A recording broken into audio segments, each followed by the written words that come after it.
convinced us that you were the last messenger.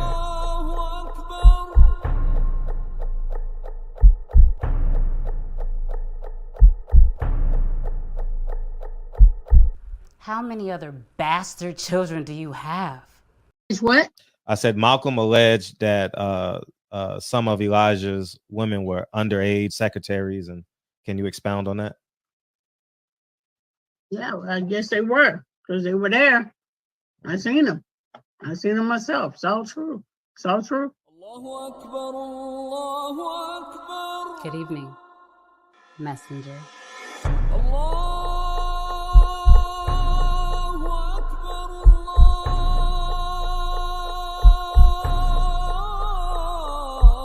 You convinced us that you were the last messenger.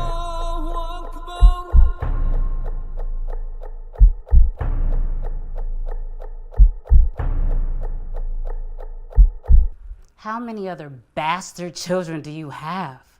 What? I said Malcolm alleged that some of Elijah's women were underage secretaries, and can you expound on that? Yeah, well, I guess they were, because they were there. I seen them. I seen them myself. It's all true. It's all true. Good evening, messenger.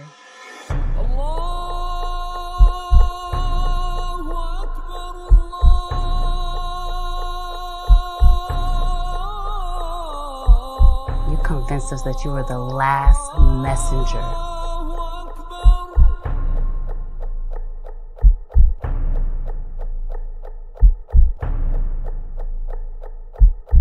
How many other bastard children do you have? What? I said Malcolm alleged that some of Elijah's women were underage secretaries, and can you expound on that? Yeah, well, I guess they were, because they were there. I seen them. I seen them myself. It's all true. It's all true. Good evening, messenger.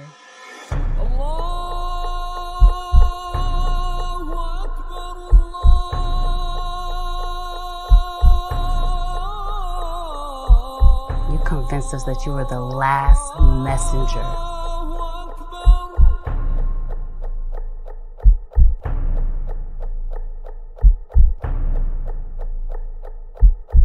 How many other bastard children do you have?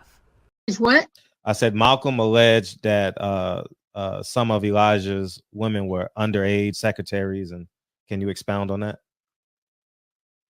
Yeah, well, I guess they were, because they were there. I seen them.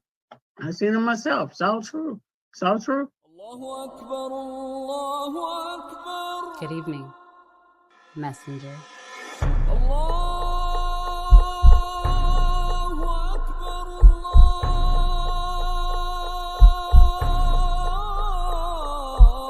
You convinced us that you were the last messenger.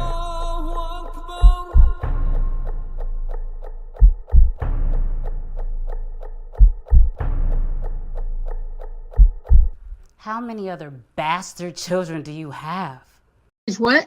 I said Malcolm alleged that some of Elijah's women were underage secretaries, and can you expound on that? Yeah, well, I guess they were, because they were there. I seen them. I seen them myself. It's all true. It's all true. Good evening, messenger.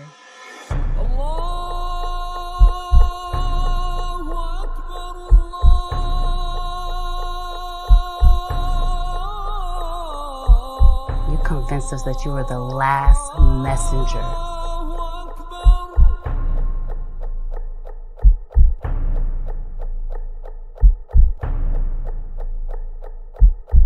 How many other bastard children do you have? How many? How many? I said how many? What? Birdman, Southside Tone, what it do? Kino, Adolfo. Chicago dads checking in, man. Make sure y'all tag me doing dad life stuff, man. Tag me on Instagram, man. That's Silent Heroes, man. Let's get this movement going, man. Let's keep this going, man. Let's be great being fathers, man. And I appreciate you guys. I know we got a big old game in the NFC East playing right now, and I know y'all watching it. You know what I mean? So I want to say thank you guys for coming in here early. Got the game on mute somehow, some way you decided to listen to me, and I want to say thank you. It genuinely doesn't go noticed, so I want to say thank you for sure. Fun weekend, huh? We had a fun weekend in boxing, man, and I had a good time yesterday, although my plans got derailed. However, I still had a great time watching boxing and baseball and college football. My Yankees lost, but we won the night. So we got game 5 tomorrow at 3:30. How about them Giants and Yankees, man? Both of them won the day. They won the day. They sure did. They won the day. And I can't wait till tomorrow. Tomorrow's going to be a bullpen game. It's going to be tough. It's going to be maybe a high-scoring bullpen game. We'll see. But Garrett Cole pitched a hell of a 7 innings tonight. Man, pitched a hell of a 7 innings. Shout out to Garrett Cole, man. Let's give him a round of applause, man. He earned his pay tonight. He definitely earned his pay tonight. And the Giants came back and beat Baltimore. I told y'all, man, he overrated, man. I wouldn't say he's overrated. Pitched a gym, bro. Man, I was locked in, man. I was locked in. Dog, I was locked in tonight. I forgot the I was so locked in, I didn't know it was 17-0 before I realized the Eagles and the Cowboys were playing. I ain't lying. I was totally locked in on that baseball game, man. I'm a big Yankee fan. You know, it just reminded me of spending time with the summer days with my grandfather. So he's a big Yankee fan. We lived across the bridge from the Yankees. And but yeah, man, what a hell of a game. And yeah, fun times. The Giants came back and that motherfucker choked again, didn't he? 17 for 32, 2 turnovers coming down the stretch. I love his talent. Yeah, Kansas will be okay. Yeah, but they started off. What's up, Jerry? They started off fast. They need one win to get to the bowl game. They gonna be okay. They gonna be okay, man. They doing better than anticipated, man. Better than anticipated. Similar to the New York Football Giants. We doing better than anticipated, man. You know, and but that motherfucker, the quarterback from Baltimore, Jackson. I told you, man. You got to be able to throw that thing from that pocket. I tried to tell y'all, nah, he athletic. He can do whatever he want, man. You ain't got that much. If you scrambling, good luck. Look at that motherfucker that was scrambling for Kansas City today. Interception coming down the stretch. Interception. You got to throw that thing from that pocket. Okay? And if you can't throw that thing from that pocket, you're going to have a long season. You can do all that scrambling you want, but that last third of that season, it gets tough, yo. It gets tough. And end of the third, 10-20. It's gonna be tough for Lamar Jackson, man. He started off fast like a gangbuster, but now the film is out now. He ain't gonna be breaking off them runs, and they're gonna force him to stay in the pocket. They're gonna rush wide, force him to step up in that pocket and throw that thing. Can he do it? 17 for 32. He can't do it, man. Yep. Eventually, you gotta hit them out. Eventually, you gotta. That's just the reality of the NFL game, man. And if I had Madden, I'm telling you, I would be Lamar Jackson and trade for a wide receiver. I'm not lying. But in the NFL, nah, man. I want that kid from Buffalo. I want that kid from Buffalo. That motherfucker stand tall in that pocket and throw that thing when he have to. That's what he do, man. That's what you got to do in the NFL. And he can roll out a little bit. Look at the Cowboys, man. They ain't got no pocket passer. You can do all that running you want. Shit don't get you far. It won't get you far. But yeah, man. So great night of boxing. Great night. Yeah, I would say it was a great night of boxing. Definitely better than I anticipated. The girls' card was sensational. Sensational. I caught the last 3 rounds of Alicia Baumgartner. Um, um, and I watched the whole Carissa Shields fight. I'm gonna tell y'all one thing. I forgot I didn't have ESPN Plus. I completely forgot. I'm cutting on ESPN, and I'm like, oh, I forgot I don't have ESPN Plus because of the steroid thing with Oscar Valdez. So I had to stream that, and I had to watch that. And then but Carissa, jeez. Dude, there isn't an adjective, there isn't a positive adjective that you can't, in my opinion, that you can't use with Carissa. Carissa was a dog. Carissa was a boxer. Carissa was a fighter. Carissa was courageous. Carissa was tough. Carissa walked in the ring as a woman, walked out as a woman. I really don't have any critique of her outside of the fact when she said, I ain't had sex in 5 weeks. I don't care. I don't give a damn. Like, say you haven't seen your fiance. I love the fact that she corrected the woman and said, no, your boyfriend. She said, no, my fiance. I love that. But say you're gonna go on vacation with your fiance. I ain't seen him in 5. We haven't spent any quality time together in 5 weeks. I don't know. It's just me. Maybe I'm too old fashioned. You know what I mean? I don't know. But I just think a woman of her caliber with 13-year-old girls looking at her and she don't have a ring on her hand. If she had, and I say that for the optics, not that the optics say you got to be married to have sex, right? And at least to talk about it publicly, right? And I know we are loose coach and we're very liberal, and I'm guilty of it as well. But I just don't want Carissa talking about sex publicly. That's it. That's the only critique I had of her. That's it.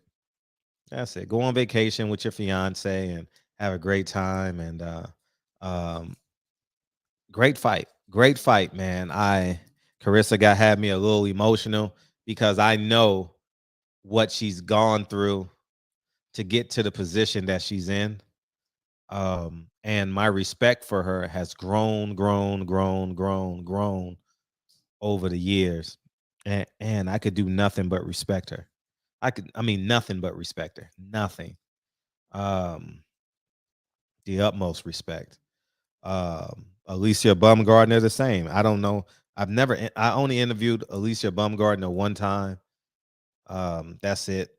And she's a very firm. I remember her being very firm.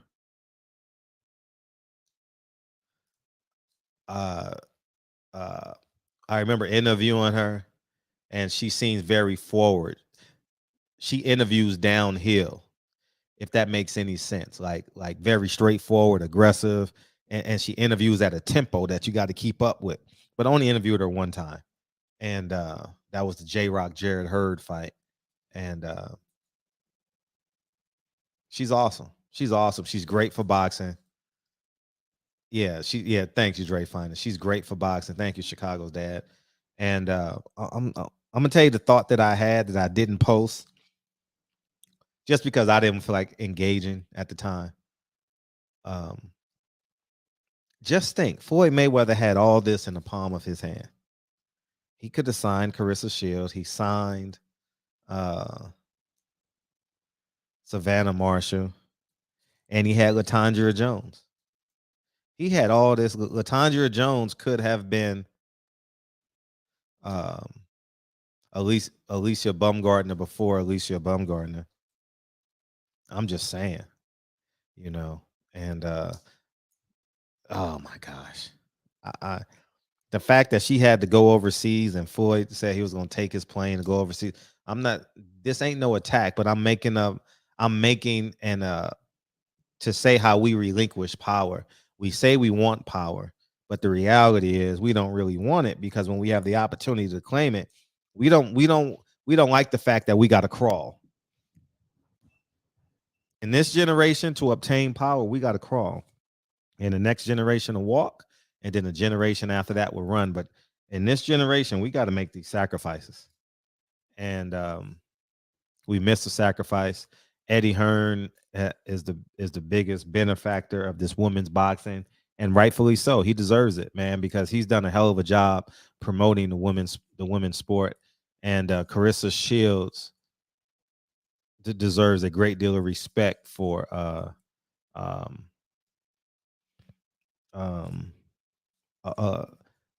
literally carrying the sport on her back. She has, and you have the right to disagree with some of the antics she's done, and you have every right. I think the bigger picture is, to me, is I have a lot of respect for her.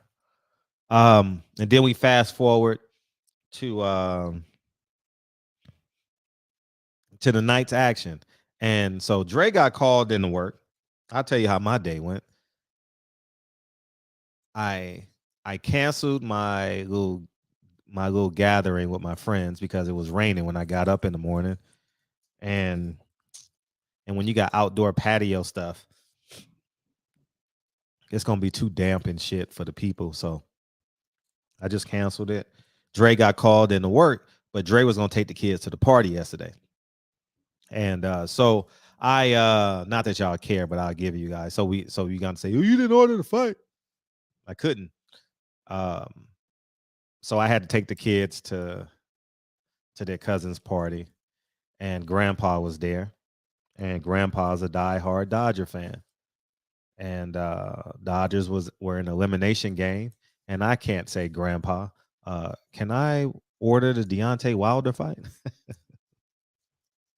So me thinking ahead, I took my laptop and I streamed it. You know what I mean? That's the only way I could have watched it. And so that's what I did. I didn't pay for it. So Dre got called in to go save this kid's life yesterday. She's the head of her ward. And so that's what happened. She saved that young man's life, and she's home today. So that was my evening. So even from the top of the day, my plans were upside down, but more importantly, that kid's life is safe. So Gary Russell, now I ain't gonna lie, we were in between the USC game and the Dodger game. So I'm watching the TV, the Dodgers and the USC. We're going back and forth with that. And in third place is the Yankees. So thank God I got my iPhone. So I'm watching the Yankees on the front of my computer. And I got Gary Russell fighting at 6:00. So all these sports are literally going on all at one time, right? So so a lot's going on. I wasn't paying attention to Gary Russell, I ain't gonna lie, because the Yankees were playing. and I be locked in on the Yankees, man. And I had a good stream, so I was afraid to pull YouTube TV up on my computer because I had a good stream and I didn't want to mess it up. So I did that. And what else? But he lost. He got dominated in all rounds, and hopefully he get a chance to rebound. He looked kind of flat, lethargic, but never know. And then we had Frank Sanchez. I didn't really watch that shit, but I heard he knocked him down. I didn't even see the knockout. I heard he knocked him out. Feel free to call in on that shit if you want to. And then I had the ultimate problem. I had Caleb Plant. I had Caleb Plant, Devin Haney, the Yankees, the Dodgers. So I'm watching all four going back and forth and back. Don't know, like, so I, you know what? I got to talk about Devin Haney. So I'm gonna make Devin Haney my primary, and I'll watch the Yankees for a minute, and then pretend I'm watching Caleb Plant, and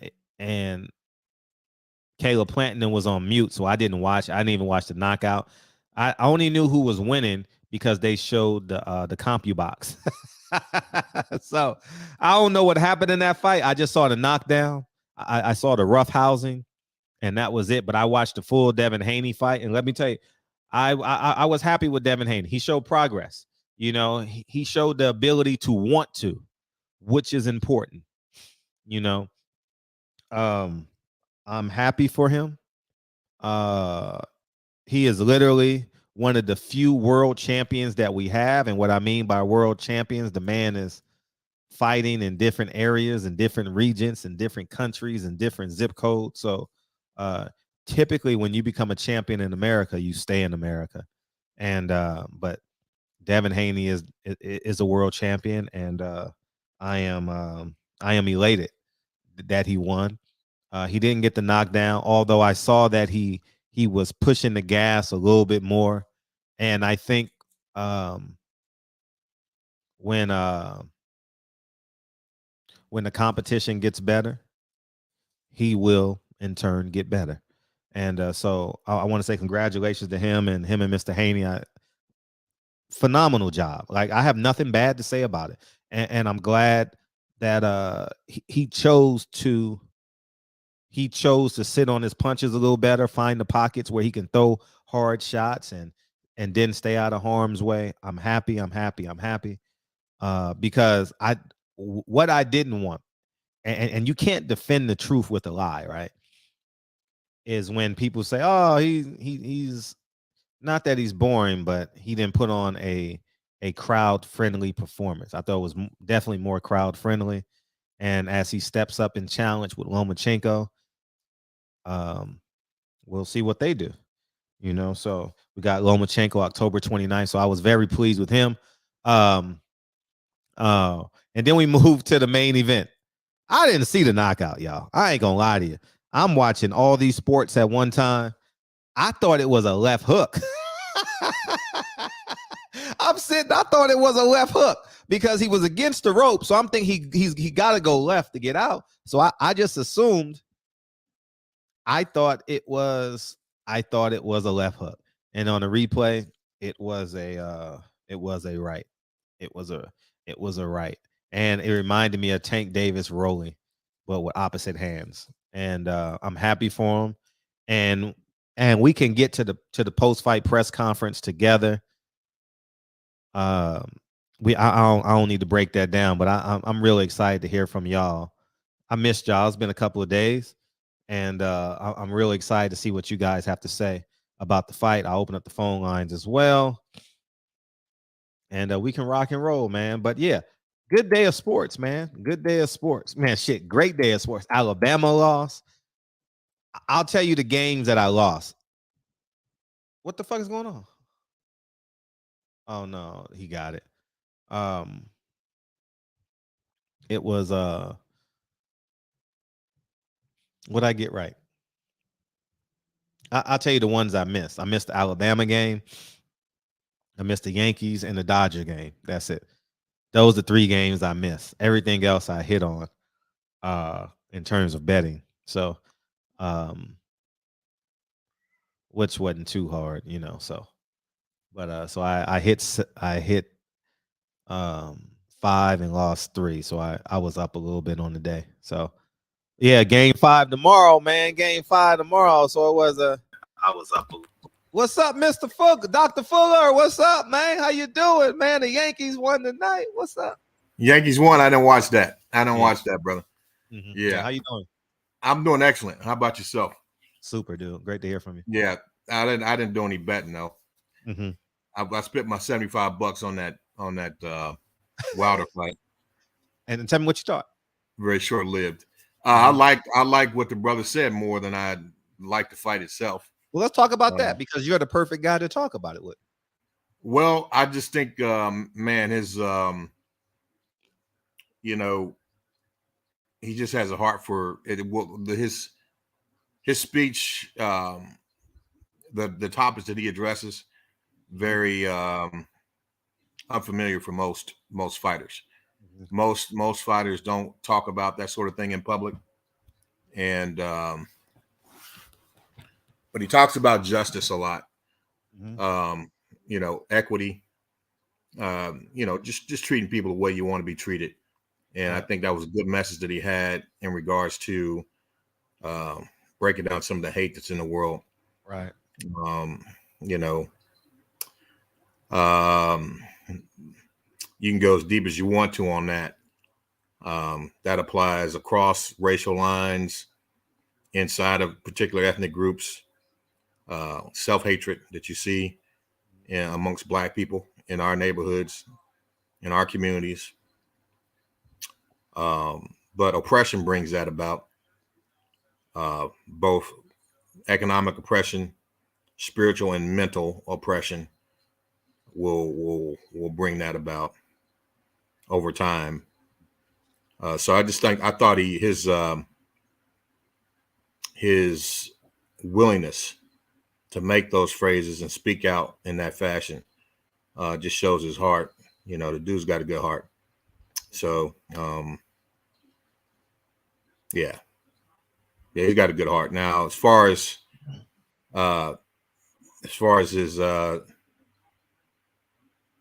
his speech and everything, I think he can work on that a little more. But I mean, his qualities as a boxer and a fighter, and as a human being, you know, you can look past that if you look at the content of what he's saying.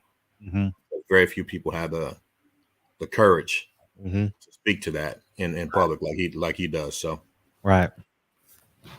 I'll tell you what I thought.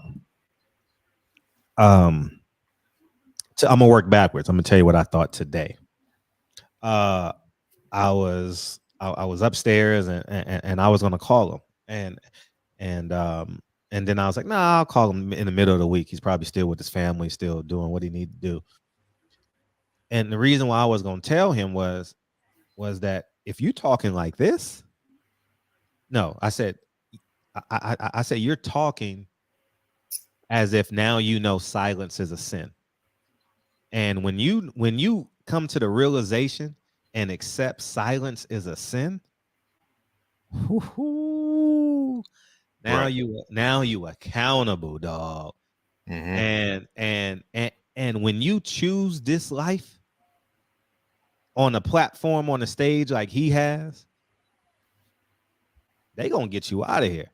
They gonna get you out of here, man. They don't want you upsetting business, and the people that they gonna use to destroy you is gonna be Black people, because that's how they get next to you. You know, our weakness or our likenesses. You know, if you're a basketball player, they're gonna bring a basketball player. If you Black and you talk Black, they're gonna bring a Black person, so on and so forth. So my opinion is that you talking like this, the world is against you now. You know. So you think he's going to be targeted as a result of his message? Hell yeah. Yeah. Hell yeah. Without a shadow of a doubt. Well, all the great ones were, right?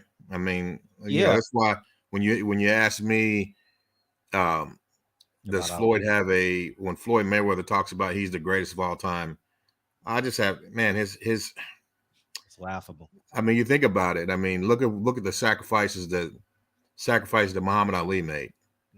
You know, come on, man. There's no way in the world you can compare making money to his impact on the world. There's no way.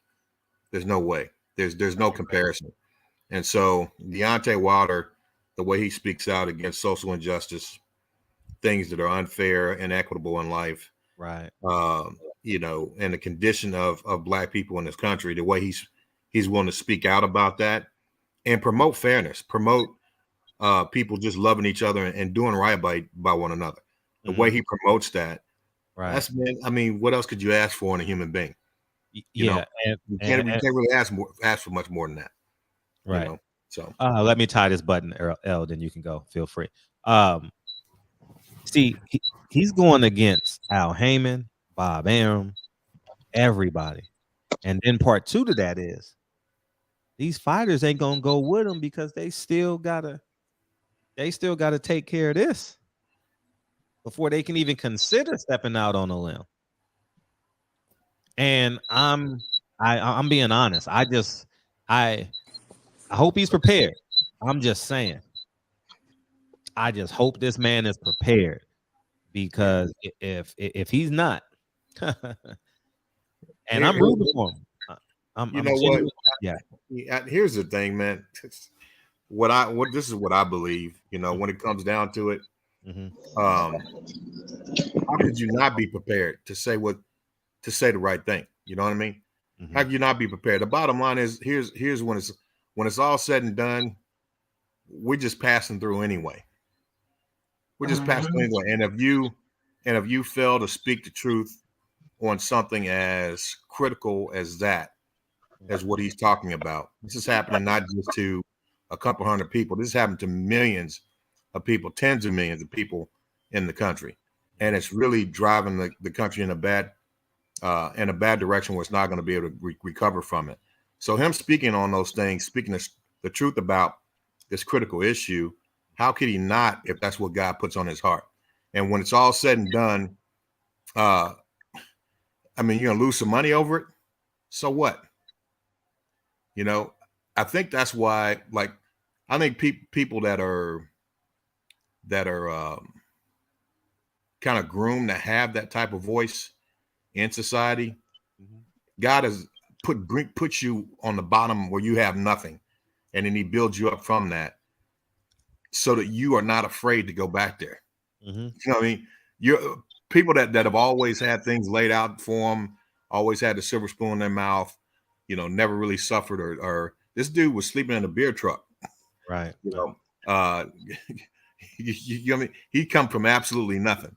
Absolutely. You know, so when you come from that, then the fear of going back to that is not as prevalent as what you see as someone who's had, you know, everything laid out for them in their lives. So I would rather speak the truth about things out of love for humanity and for other people and for myself than to live a lie and have a whole bunch of money.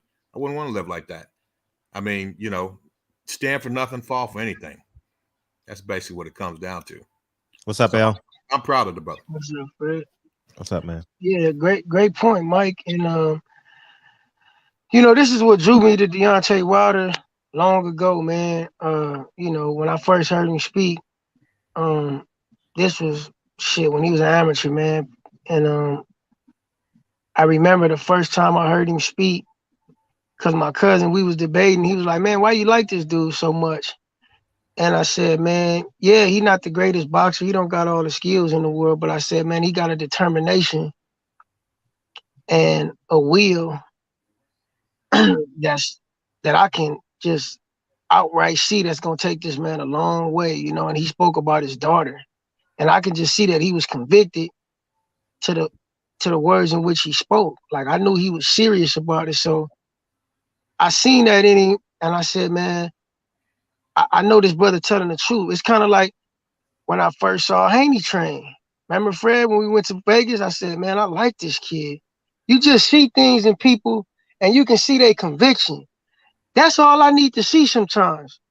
Some people got it, and when you're able to identify with that person, that they have it, and they able to express it in such a way to where it can make you say, man, that brother caught my eye, or he caught my ear.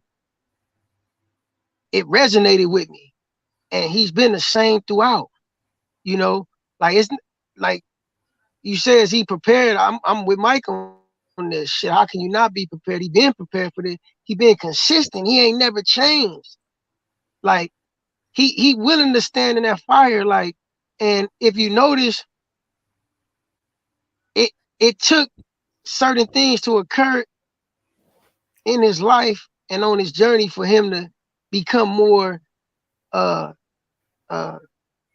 dedicated to that focal point, you know. Like I always said, the only thing I ever had problem with Deontay Wilder saying is that he wanted a body on his record and that he didn't care about dying himself. You know, he had to move past that pride that he had, and now he's seeing things clear. Like, you seen the human side of him. Even though he a real killer and he really trying to inflict damage on the opponent, he really a human.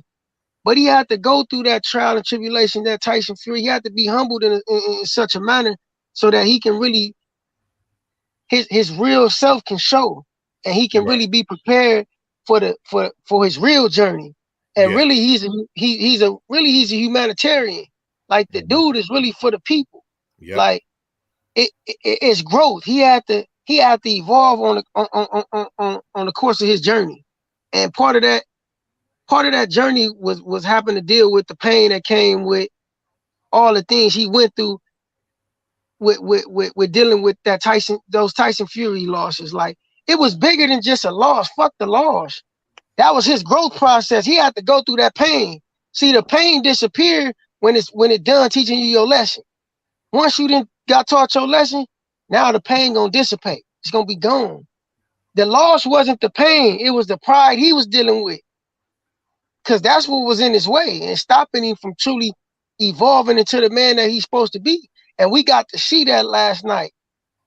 More than him being feeling bad for Hellenius being knocked out. That was just something that triggered that emotion. The emotion was deeper than that. It was all the things that he been having bottled up in his heart, and that he himself has experienced as a fighter, as a person, as a prominent world figure, being a heavyweight champion. All the things he didn't see, but also that he see other people going through. That's what he really wanted to talk about.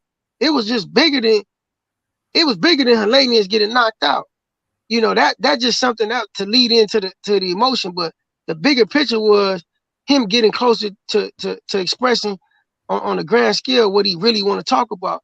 And he ain't even really got there yet, because he know he got to tread softly, because he understands the realm in which he doing it in, and he understand that world. Like, he know he on the inside.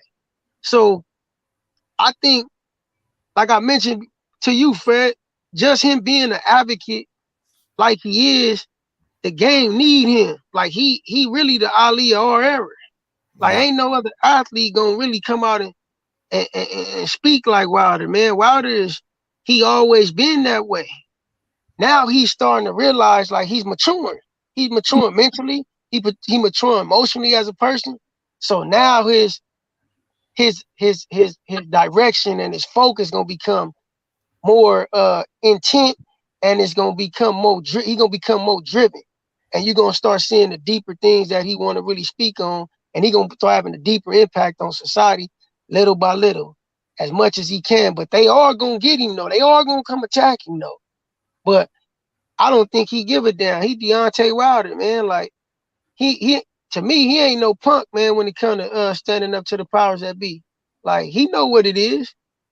It's pretty sad, though, that we live in an environment where if you tell the truth and you speak about the injustices and inequities in society, people get upset. You know what I mean? It is, man. You know the crazy part? Yeah. And I tell people this all the time. You know the only thing that's censored in this world? Black man. Yeah. The truth. The truth. The truth is the only thing that's censored. I can say whatever. It's the black man, but I get you. It's the black man, but yeah. Yeah, of course. But watch this, though. Even bigger than just being a black problem. The truth is the only thing that's censored in this world. I can go on the internet, Instagram, social media, and post anything. Immorality, I can post killings. I can post degradation of the human race. I can post anything and talk about anything. Once I start telling the truth, though, you're going to see your story's going to be limited. They're going to start making sure that, oh, yeah, you can't say this. You can't. Man, the truth is being censored, man. I can say anything I want but the truth.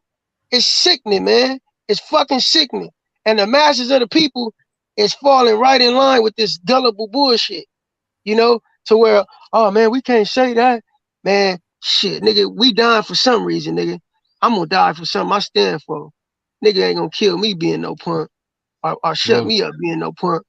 For real. Well, that'll go ahead, Mr. Henderson. Oh, I'm sorry. Go ahead, Mr. Henderson. I'm sorry, KP. Nah, so I just wanted to say that great night of boxing. Claressa Shields handled her business. Undisputed GOAT. I don't even know if it was up for debate, really. Haney looked good, stood in the pocket. He tried to get him out of there. I think he could have got him out of there a couple of times, especially in the later rounds. But I think he might have had some respect for Kambosos, you know, the pop that Kambosos got. I think he could have got him out of there a couple of times though. And Caleb Plant, that shit was beautiful. That shit was beautiful. Oh my God. And my boy Wilder. So this is the craziest shit about this fight, right? It is amazing that Wilder don't have a fucking belt. But the heavyweight division ain't gonna mean shit without him. You know what I'm saying? Like, they gonna have to come play ball with Wilder. And he don't have a belt, you know what I'm saying? And to be honest, I think it might have to be Fury 4 across the pond. Take that shit over there to the O2. Let him see that 214 pounds, that ability to get in and out, you know, and we'll see what happens. Because I don't see Usyk really wanting to deal with that man on some real shit. But I thought he looked good. It was a little interesting seeing a combat fighter feel so bad for their opponent, man. That was crazy watching it. You didn't see in the news today? Huh? You didn't see in the news today? Well, Usyk went back and joined the military? I did not see that. Yeah, he saw that knockout last night, man, and told him to go ahead and put him on the front line. He was might as well. Stupid as hell. I'm joking. I'm like, damn. Hey, Fuller said That's he a seen it good one, live, Mike. like, oh no, you ain't putting me He in said, there. I'd rather deal with Russia, man. Hey, Fred. Yeah. But the other thing I would say too, though, is You can go next, Hannibal. the other thing I would say too, though, is if Wilder stays, in which he hasn't really, he been a man of his word. So I don't know if they want to play with Wilder, you know, because he's saying he don't have to fight. So financially, he's not fighting for money. I mean, granted, he getting a check, right? He's not doing it for free, but he don't have to fight. So as far as trying to mute Wilder or control Wilder, I mean, they're gonna have their hands full. I don't know what they're gonna do, but PBC gonna have to come correct. Right. Go ahead, Mr. Henderson. I mean Hannibal. I'm sorry. Yeah, go ahead, Hannibal. Now, I just want to say what's up to you and keep doing what you're doing because I share your videos with people that I know. Oh, thank you, dog. And, you know, some of them still on the Al Heyman train. It's cool, but only person who really gets it is my father, man. And just want to tell you, keep doing what you think. Keep doing what you're doing, man. And I'm going to continue to listen. I'm going to fall out, though, because I'm at work. Hey, yeah, what up? Before you drop down, I see you on Tito's channel. You be on Tito's channel, you know what I'm talking about? Yeah, that's a Shot Time Brethren. You already know. All right, go ahead. You already know. Oh shit. Hey, what's up, y'all? What's up with y'all, man? Wilder did what he do, man. At the end of the day, he's the greatest one-punch KO artist we ever seen. Isn't he? I don't have time to hear this goofy debate about somebody else. I understand what they was. I seen them. But what I never seen was a guy touch him all with that one shot. And the only guy that was able to beat him was that one guy. And he still went down. And he still went down multiple times. Multiple times, thank you. So like, and this is a guy that they're saying is quote unquote, you probably an all-time great probably guy or something like that. So for Wilder to put him down the way he put him down, I don't see nobody beating Fury. But Wilder is the only guy that tests him and puts him to a limit and put him all the way to a limit where he's afraid, where he has a certain level of fear, where he knows that he has to work to the top level to beat that guy. See, Fury know what Wilder brings out of him. The fans don't know because Fury camouflages it. He doesn't let nobody really know that verbally. But see, Fury knows what Wilder brings out of him. And he has to go to a certain depth to beat that guy. And that takes a lot out of you. And I don't think Fury's in it for that many more years. I don't think Wilder is either. But like I was saying, as far as Wilder speaking, as Wilder speaks more and more, he becomes everything that possibly his father taught him to be. See, that's the integral part, because what you're seeing, L, is what you're seeing with Devin Haney, Wilder, and even Spence to a sort. Those guys are really not afraid to speak, but they kind of torn a line, and especially Spence and Haney, because they're a little bit younger than Wilder, so they're not able to go as far as him, because Wilder's already seen it all, been through it all. He's like the old sage that can tell them where to go, what not to do already. Even though he's not like 10 years older than, he's like 5 or 6 years older than Spence or whatever. But what you see with Wilder is that, I mean, I believe his father was a pastor. So if you connect the dots with these things, like Bill Haney and Devin Haney, you know, the connection is there. Earl Spence and Earl Spence's father. It's like, you can't, with a guy like Mayweather, a guy like Tyson, you're not going to get that out of them, because their psychological hasn't been built by their father for that. Yep. They're not built for it mentally. They're not built to go there. They're only built to be the show horse, and that's who they are. And they can never come out of that role in the system. They can never come out of that role, because consciousness is too much of a shock to them. Wow. They're so used to just being the show horse that gets the money, and then they go spend the money, and then they go back, and then they continue to do the cycle over and over again. They'll always be useful for the system. So the system is going to continue to push guys like Wilder away, because like you said, Fred, like I know y'all saying Wilder can speak. Yes, he can speak, but what you're going to find is that these media platforms is going to they're going to be moved away from him. That's what they're going to move them away from him strategically, and try to keep him all the way as he speaks more and more. And as he continues to speak, these people are going to get afraid, and they're going to get afraid of the consequences, because they don't want to jeopardize whatever little trinkets that they get from these corporations that give them trinkets. It's no different than, because if you really watch it closely, the only person that they were censoring was Trump, right? Yeah, he was when all of us knew for a fact that Biden did the crime bill. Like, this is paperwork. That's like somebody coming on the block having paperwork as a snitch, and then everybody like, well, he cool. Like the Alpo thing, right? Alpo came back to New York. He a snitch, but he cool now. Like, this don't make any psychological sense to nobody that got a rational thought process. But to dudes now today, based on the way that they move in the cities and they move in, that makes sense to them. Yeah. And the people have been dumbed down so much that what made sense years ago don't make sense anymore. Yeah. It's no logic to it. It's about how you feel and all of that. And that's what goes. Right. Go ahead, Kane.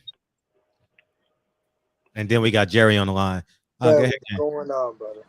Hey. Fred, I just want to say all that talking from Anthony Durrell just to get knocked out. And also, I kind of feel bad for him, honestly, because I feel like, honestly, like what J-Rock was saying, inactivity, bro. Inactivity, the career killer. I don't feel sorry for him.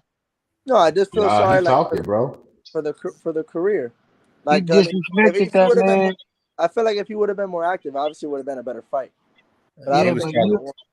But Durrell does this a lot, man. He disrespects people, man, and he consistent with it. But you know, I didn't like how he did Caleb leading up, man. You know, a lot of that shit is unnecessary, man. I know guys try to sell by talking shit, but listen, man, I'm gonna tell you what sells in fighting, in boxing, in the combat world. Whooping ass sells. Facts. Whooping ass and being able to connect with the people. You don't ever have to disrespect a man to sell. He disrespected that man like continually. Yeah. Like, come on, man. I don't play that, man. Like, I don't get what's wrong with the people in this world, man. Listen, man. We all from the hood, man.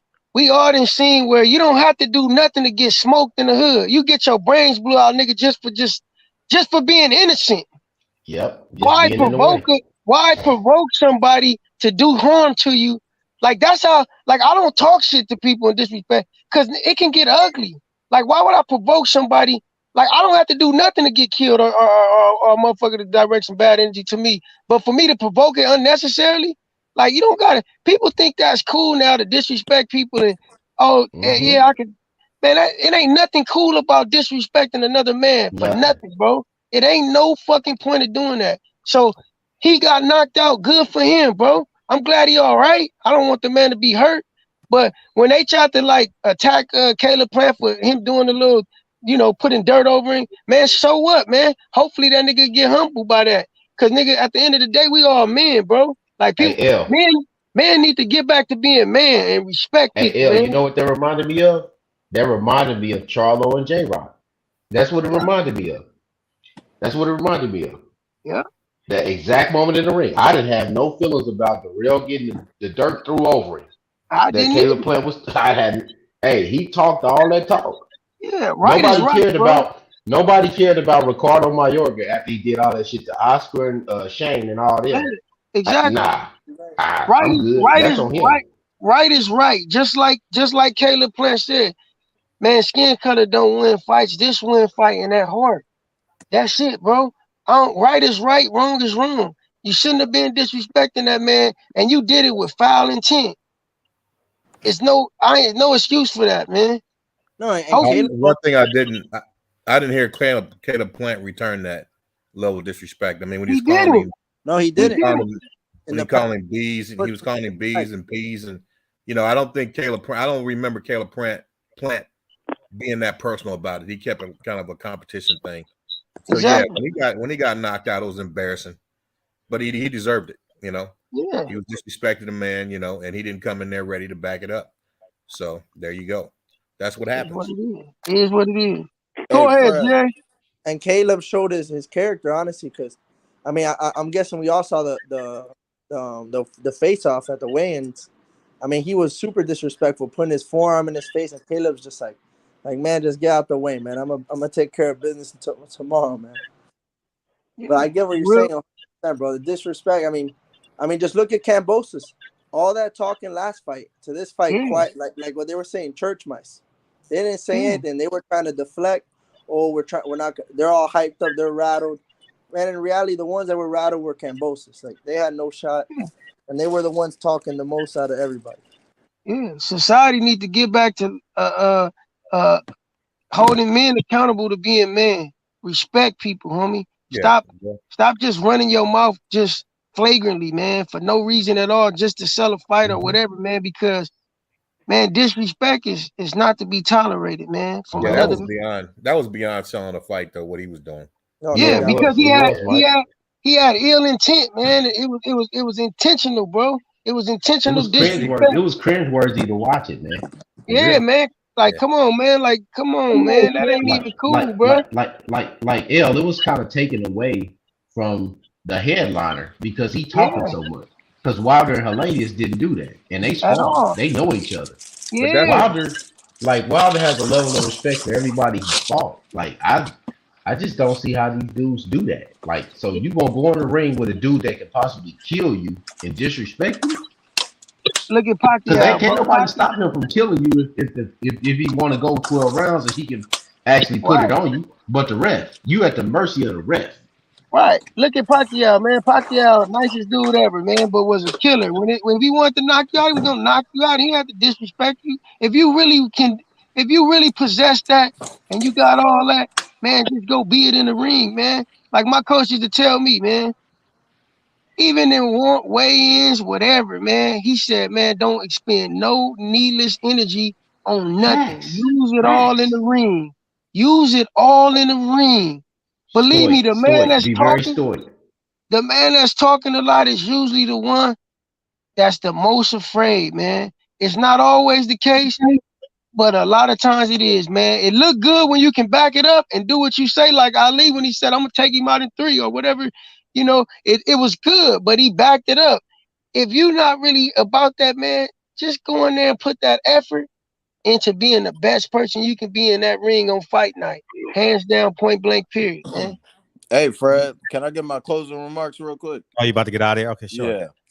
So, Fred, one thing I wanted to congratulate you because everybody, you know, Kyle, other people who follow you on social media, on your Instagram, they talk about your stock advice and all that. And I thought it was pretty smart that in your recent film, damn, what's the title of your recent film, Fred? Checks and Balances. Checks and Balances, yes. That you tapped into Charleston White. Charleston White gave you some pub a couple days ago on a platform. Oh, did he damn sure did. Shouted out the film and gave all the credentials for it. Said it was nominated for a couple film festival awards and stuff like that. So when people talk about how you get in early on the stocks, yeah, I found it interesting because you got in early on Charleston. If you look at what Charleston doing right now, for sure. Oh, I know he's gonna be an agitator for a long time. Oh, for sure. But I think, Fred, I think you're doing yourself a disservice though, because I only see you here. I feel like I don't know if the other platforms aren't reaching out, or if you're not reaching out to other platforms. Oh yeah. But I think you should tap in. That way, those people can put a face to the name, at least, you know. I got you. Behind the film. But I appreciate everybody. Shout out to L. I appreciate you. Thank you, Michael brother. Fuller, Champion Heart was good. What's up, brother? All right, bro. All right. Let's let Jerry go off. Then we'll go Champion Heart. Then feel free to free fall. Go ahead, Jerry. What's up, everybody? Hopefully everybody's doing well. Yo, what's happening, Jerry? Yeah, let me just roll off a few things. First, congratulations, Devin Haney. I was critical of Devin Haney in that first Kambosos fight, but he did in this fight just what he needed to do. He wasn't reckless, he wasn't sloppy, but he was far more entertaining. He was punching hard. George Kambosos, I gotta give him credit, man. He's a tough little dude, man. He's tough as hell. I thought he was going to get stopped there towards the end because Devin was punching hard in this fight, man. He was taking a few more chances. He wasn't getting reckless, but it's a fine line between boxing being the sport that it is and also being entertaining. And Devin's a high-profile fighter, so he needs to be entertaining, and that was a good display of how you can be an entertaining fighter and not be reckless. And his punching, I've always said Devin's a better puncher than what people think he is. He's been fleet-footed and not too much committed. But if he wants to sit down, he can get. And I think he'd have knocked a lot of guys out with them punches he was landing on Kambo. It's just Kambo. One thing he is, he's super, super tough, scrappy little dude. So congrats, Devin Haney. The Baumgartner fight was a draw. If you've ever seen one, they definitely need to run that back. The Shields Marshall fight was a great fight. I had it scored 7-3 for Shields.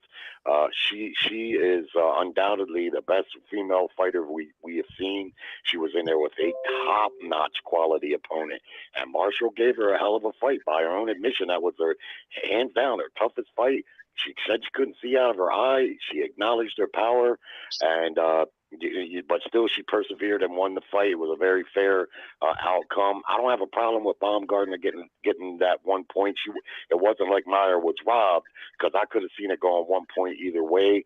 So there was no robbery, but I just had it a flat draw right across the board. And then with the Wilder fight, I don't have much to say about that. That was an expected result. I'm not going, speculate, did he take a dive? A lot of people were doing that.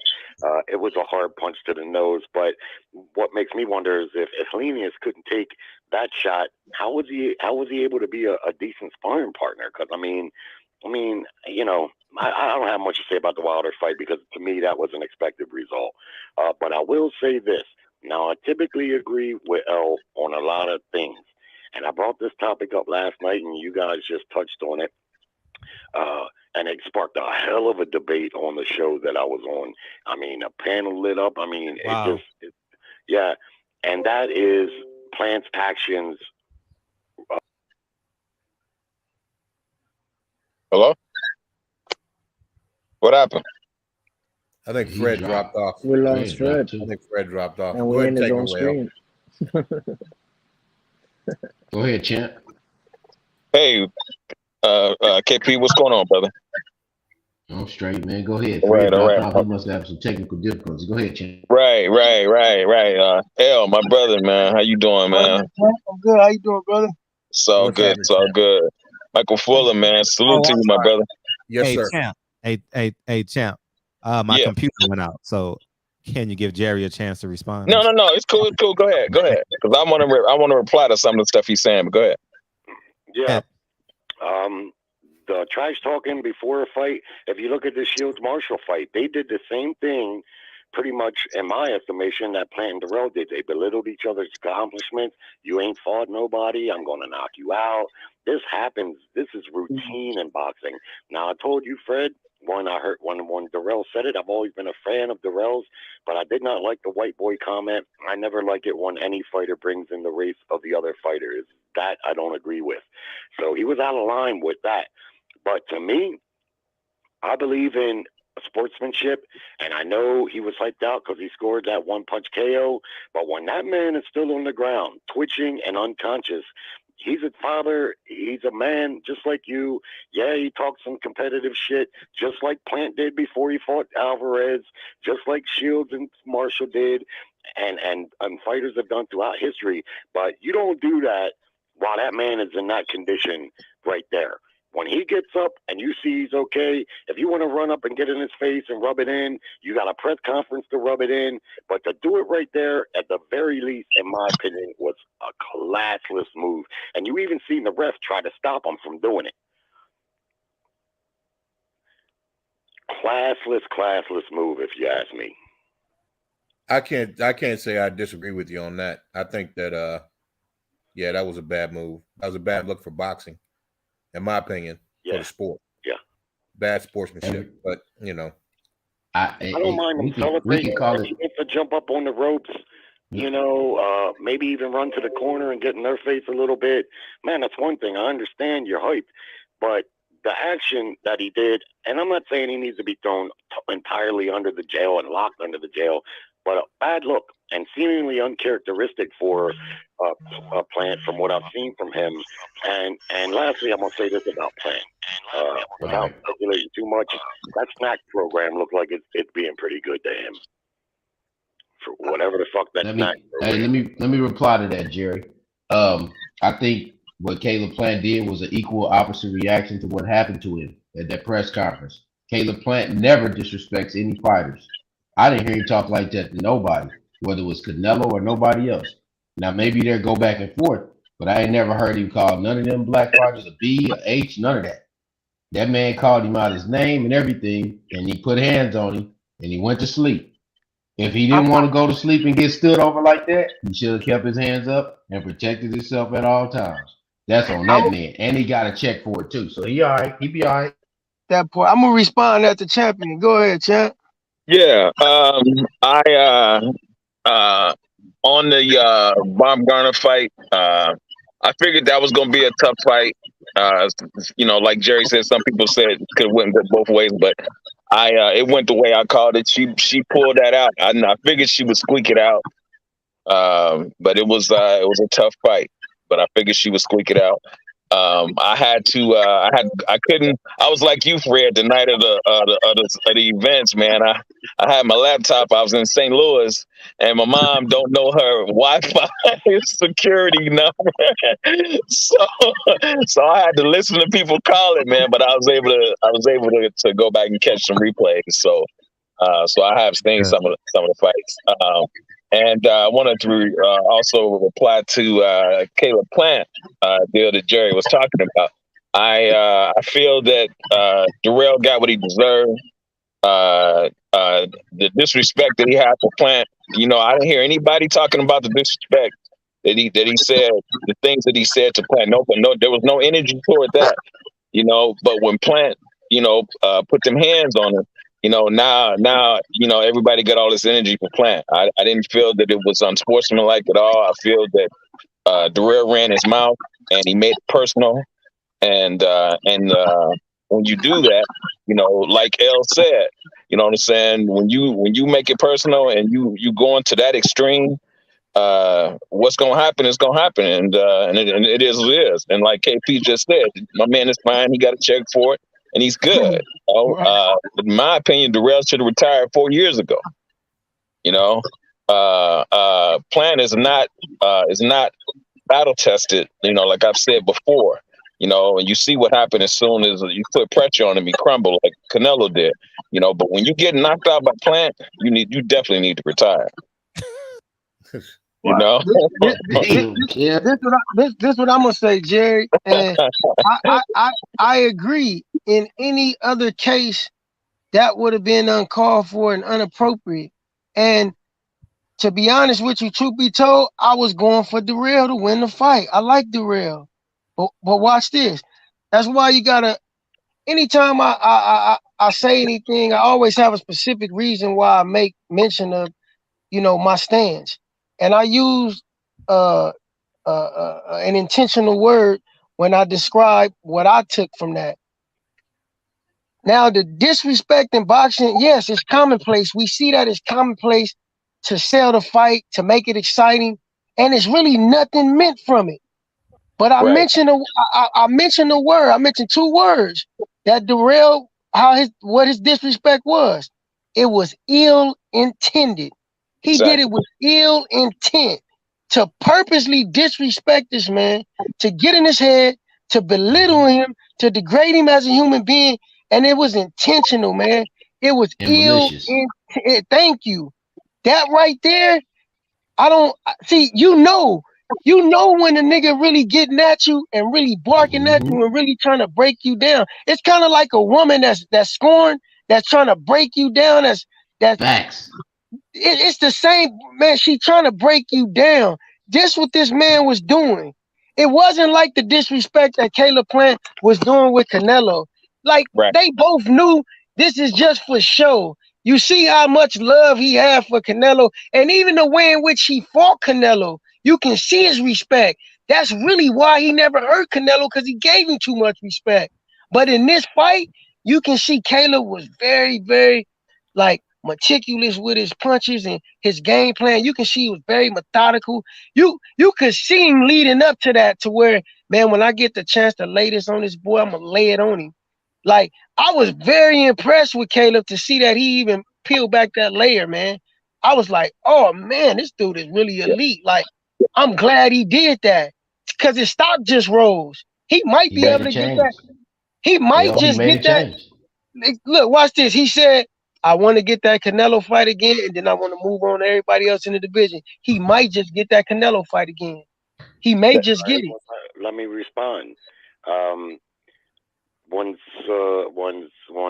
Shields belittled Savannah Marshall's resume, she said, "You fought bums, straight up bums." And then she went as far as to research what their records were: 1 and 24. And she just was totally disrespecting her resume and everything else. Maybe I missed some of the talk that Darrell was saying. Most of what I heard. Well, hold on, let me finish. Most of what I heard Darrell was saying was very typical to boxing press conferences. They have those press conferences for a reason. Watch this, Jerry. Well, hold on, let me finish. And it's not so the fighters can sit up there and give each other props and talk nice about each other. That just doesn't sell. So what I've seen in those press conferences, short of the white boy remark, now I have to put that out there because you know me, I don't like that sort of thing. And I've always liked Darrell, and I never heard him say shit like that before. And I thought, well, you might regret that, man, if you lose this fight. And apparently he had to eat those words.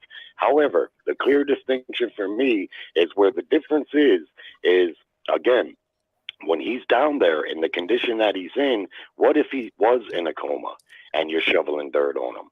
You know what I'm saying? To me, when we start to let the guards down on sportsmanship, my next question is, where does it stop? What is okay to, if you're going to be unsportsmanlike, which what I consider that to be, where does it stop? What else can you do while a guy's down there in that condition? Like I say, you had plenty of time to celebrate afterwards. He already made the loudest statement by knocking him out, you know?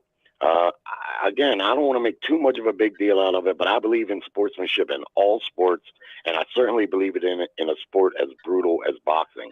Because at the end of the day, Darrell is a man. He may have been disrespectful in the lead up to the fight. That's happened a million times. Even has come to blows like it did with Plant and Canelo. Because when Plant was bringing up Canelo's positive test, that was really getting under the skin of Canelo Alvarez, and he knew it was, and that's why he was doing it. And I believe that's why Darrell was saying what he was saying, because he was trying to get under his skin, But at the end of the day, where does it stop? Where it's what is unsportsman? Like, if that wasn't, what is? Can we respond? I agree. I agree. Go ahead, El. Go ahead. I agree. Again, under any other circumstance, I agree with you 100%, Jerry. And you kind of touched on the main basis of this preceding argument I'm about to bring up. You said Darrell is a man. Now, you made a comparison to two women trash talking. But again, I was specific when I ruled out the argument, the case in this argument. When I initially spoke upon it, I ruled out that amongst men, we got to stop doing the unnecessary disrespect. As men, I'm talking about two men. Like, I don't care about what two women do. Them are women. We leaders. We are men. Yeah, but she never called her out of her name.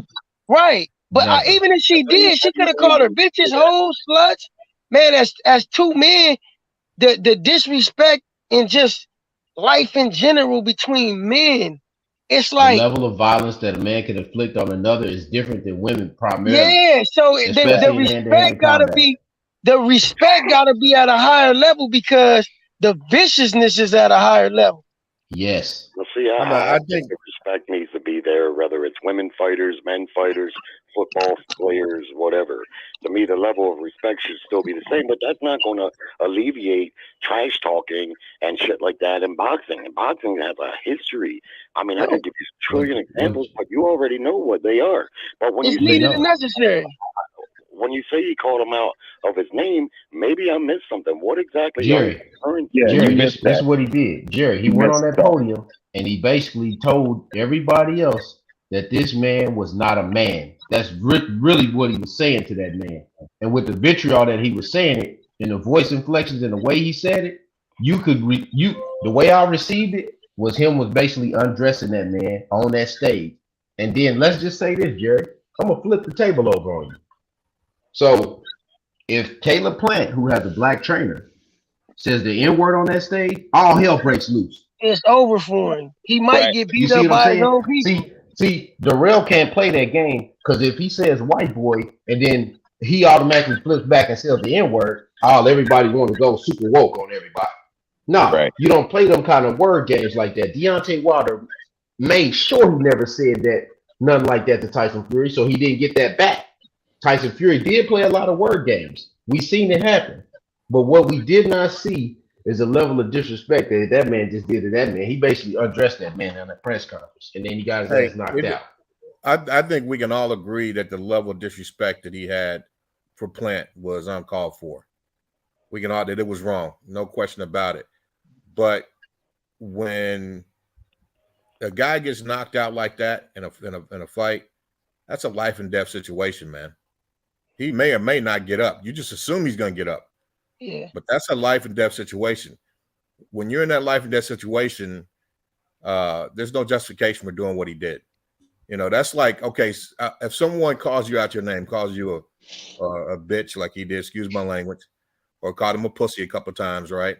I mean, the bottom line is that grounds enough for you to take his life, to kill him? No, okay. Mike, but you're at his mercy if he does. Oh, wait, let me finish. I'm at his mercy. What I'm saying is that that's pretty much the same situation that he was in. He was in a life and death situation when he got knocked out and didn't respond. He could have died right there in the ring. So that's not the time. I agree with what Jerry's saying there, 100%. That's not the time to celebrate or somehow rub it in that you've knocked this guy out and you put him in a life and death situation. You want to wait and see if he comes out of that, because what if he died? What if he died last night from that knockout and he's sitting there. Yeah, Fred, you done got Mike and Jerry to agree. What I'm saying is not a good look. It's not a good look for the sport of boxing. It's not a good look for the sport of boxing, and it's not the right thing to do. I don't care if you called him a bitch or not.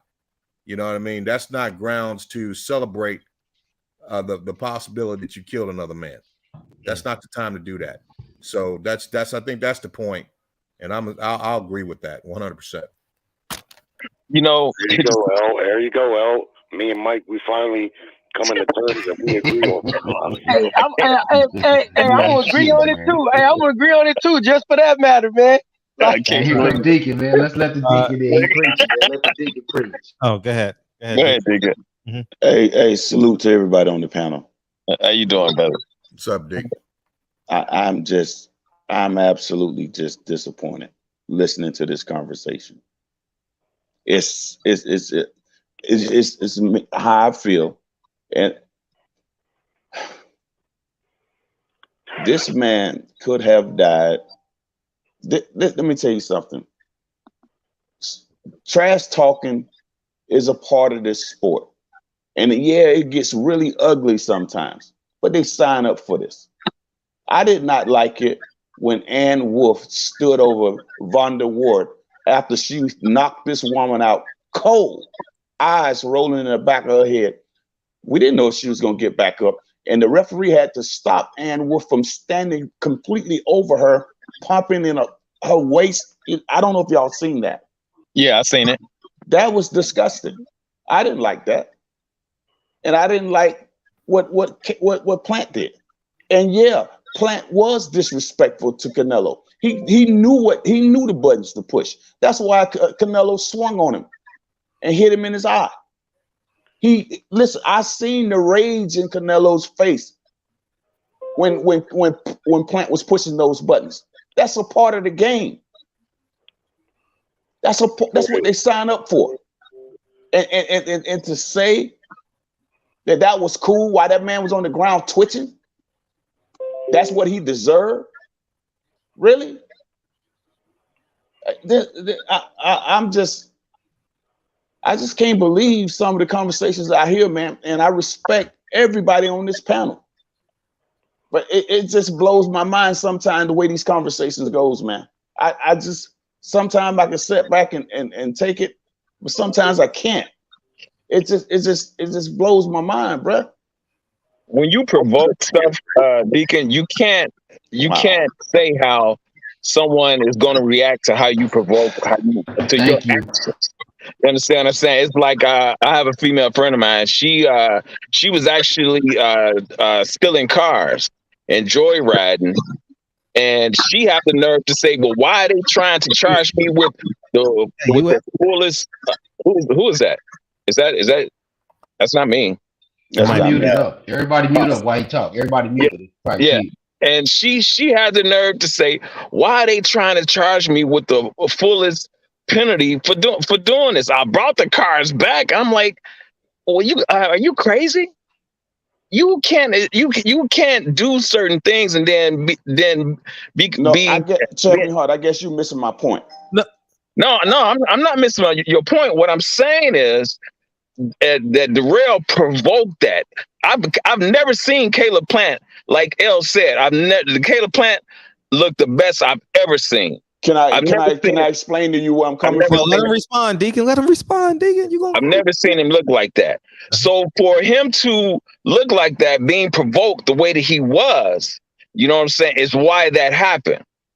You understand what I'm saying? So my thing is, you can't provoke someone to a point, and then all of a sudden, you know what I'm saying, everybody turns into Mother Teresa when his actions caused what happened. You know what I'm saying? I'm sure had it just been a regular trash talking, that probably wouldn't have happened. Caleb Plant probably wouldn't have done that. Even with the knockout, he probably wouldn't have done that. But because of the provoking of the trash talking going to the level that it did, you know what I'm saying, is why you got what you got.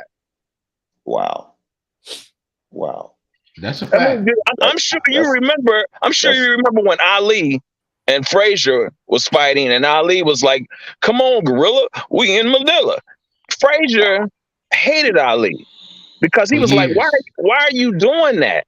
You know, he says, you know, he said, man, I'm just trying to sell a fight. He said, man, we've already had 2 wars. People gonna come see us fight. Why you doing that? And he hated Ali for years. He forgave Ali a couple of years before Ali died. He finally forgave him. I remember when Ali did the lighting of the torch in the Olympics. Frazier said that he should have fell in. Yo, he was still mad. No, you know what I'm saying? I remember all of it, brother. But I'll bring you guys in after Deacon. That's not my point, man. That's not my point. You missed my point, brother. Okay, then I came on. I'm stating my point, and I'm just saying, bro. All of that what you saying is fighters who sign up for a particular thing. They say ugly things to each other. Sometimes they don't even forgive each other. They sign up for that. But what I'm saying is to hear grown men on this panel to say that this man deserves that is outrageous to me.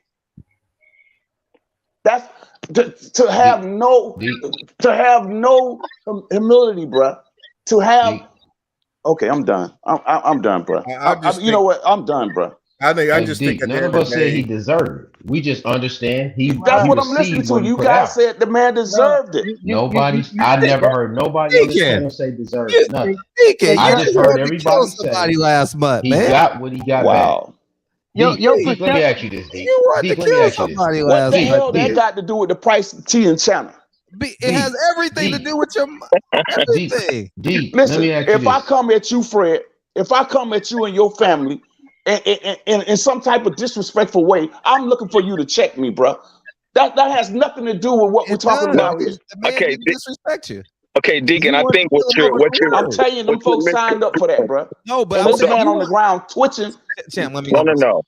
What you heard me say, Deacon, was you're misconstruing what I'm saying. What I'm saying, not, brother. Yeah, you are. When I said that. Yeah, when I said that he got what he deserved, I'm not saying he deserved to die. That's not what I'm saying. What I'm saying is that's what he provoked. When you provoke someone to a certain degree, and then the reaction of them provoking you, you know what I'm saying? You can't, you have to get what you get. That's what I'm saying. Watch this, champ. Watch this, champ. Hold on. I can't disrespect you and your family and then decide how you should discipline me. Exactly. I can't do that. Whatever you decide to do to me as a man is your right. And any man that doesn't agree with it is on them. But if you do it to me, that's what you living with the consequences of whatever you do, sir. Listen, okay, to be quite frank, let me say something, Deacon. Let me say something, Deacon. Let me say something. And then Deacon can respond to all y'all. Then I'll bring in the 3 waiting. Go ahead. You know the crazy part about society is when and I'm gonna exaggerate this a little bit just so y'all can get the point.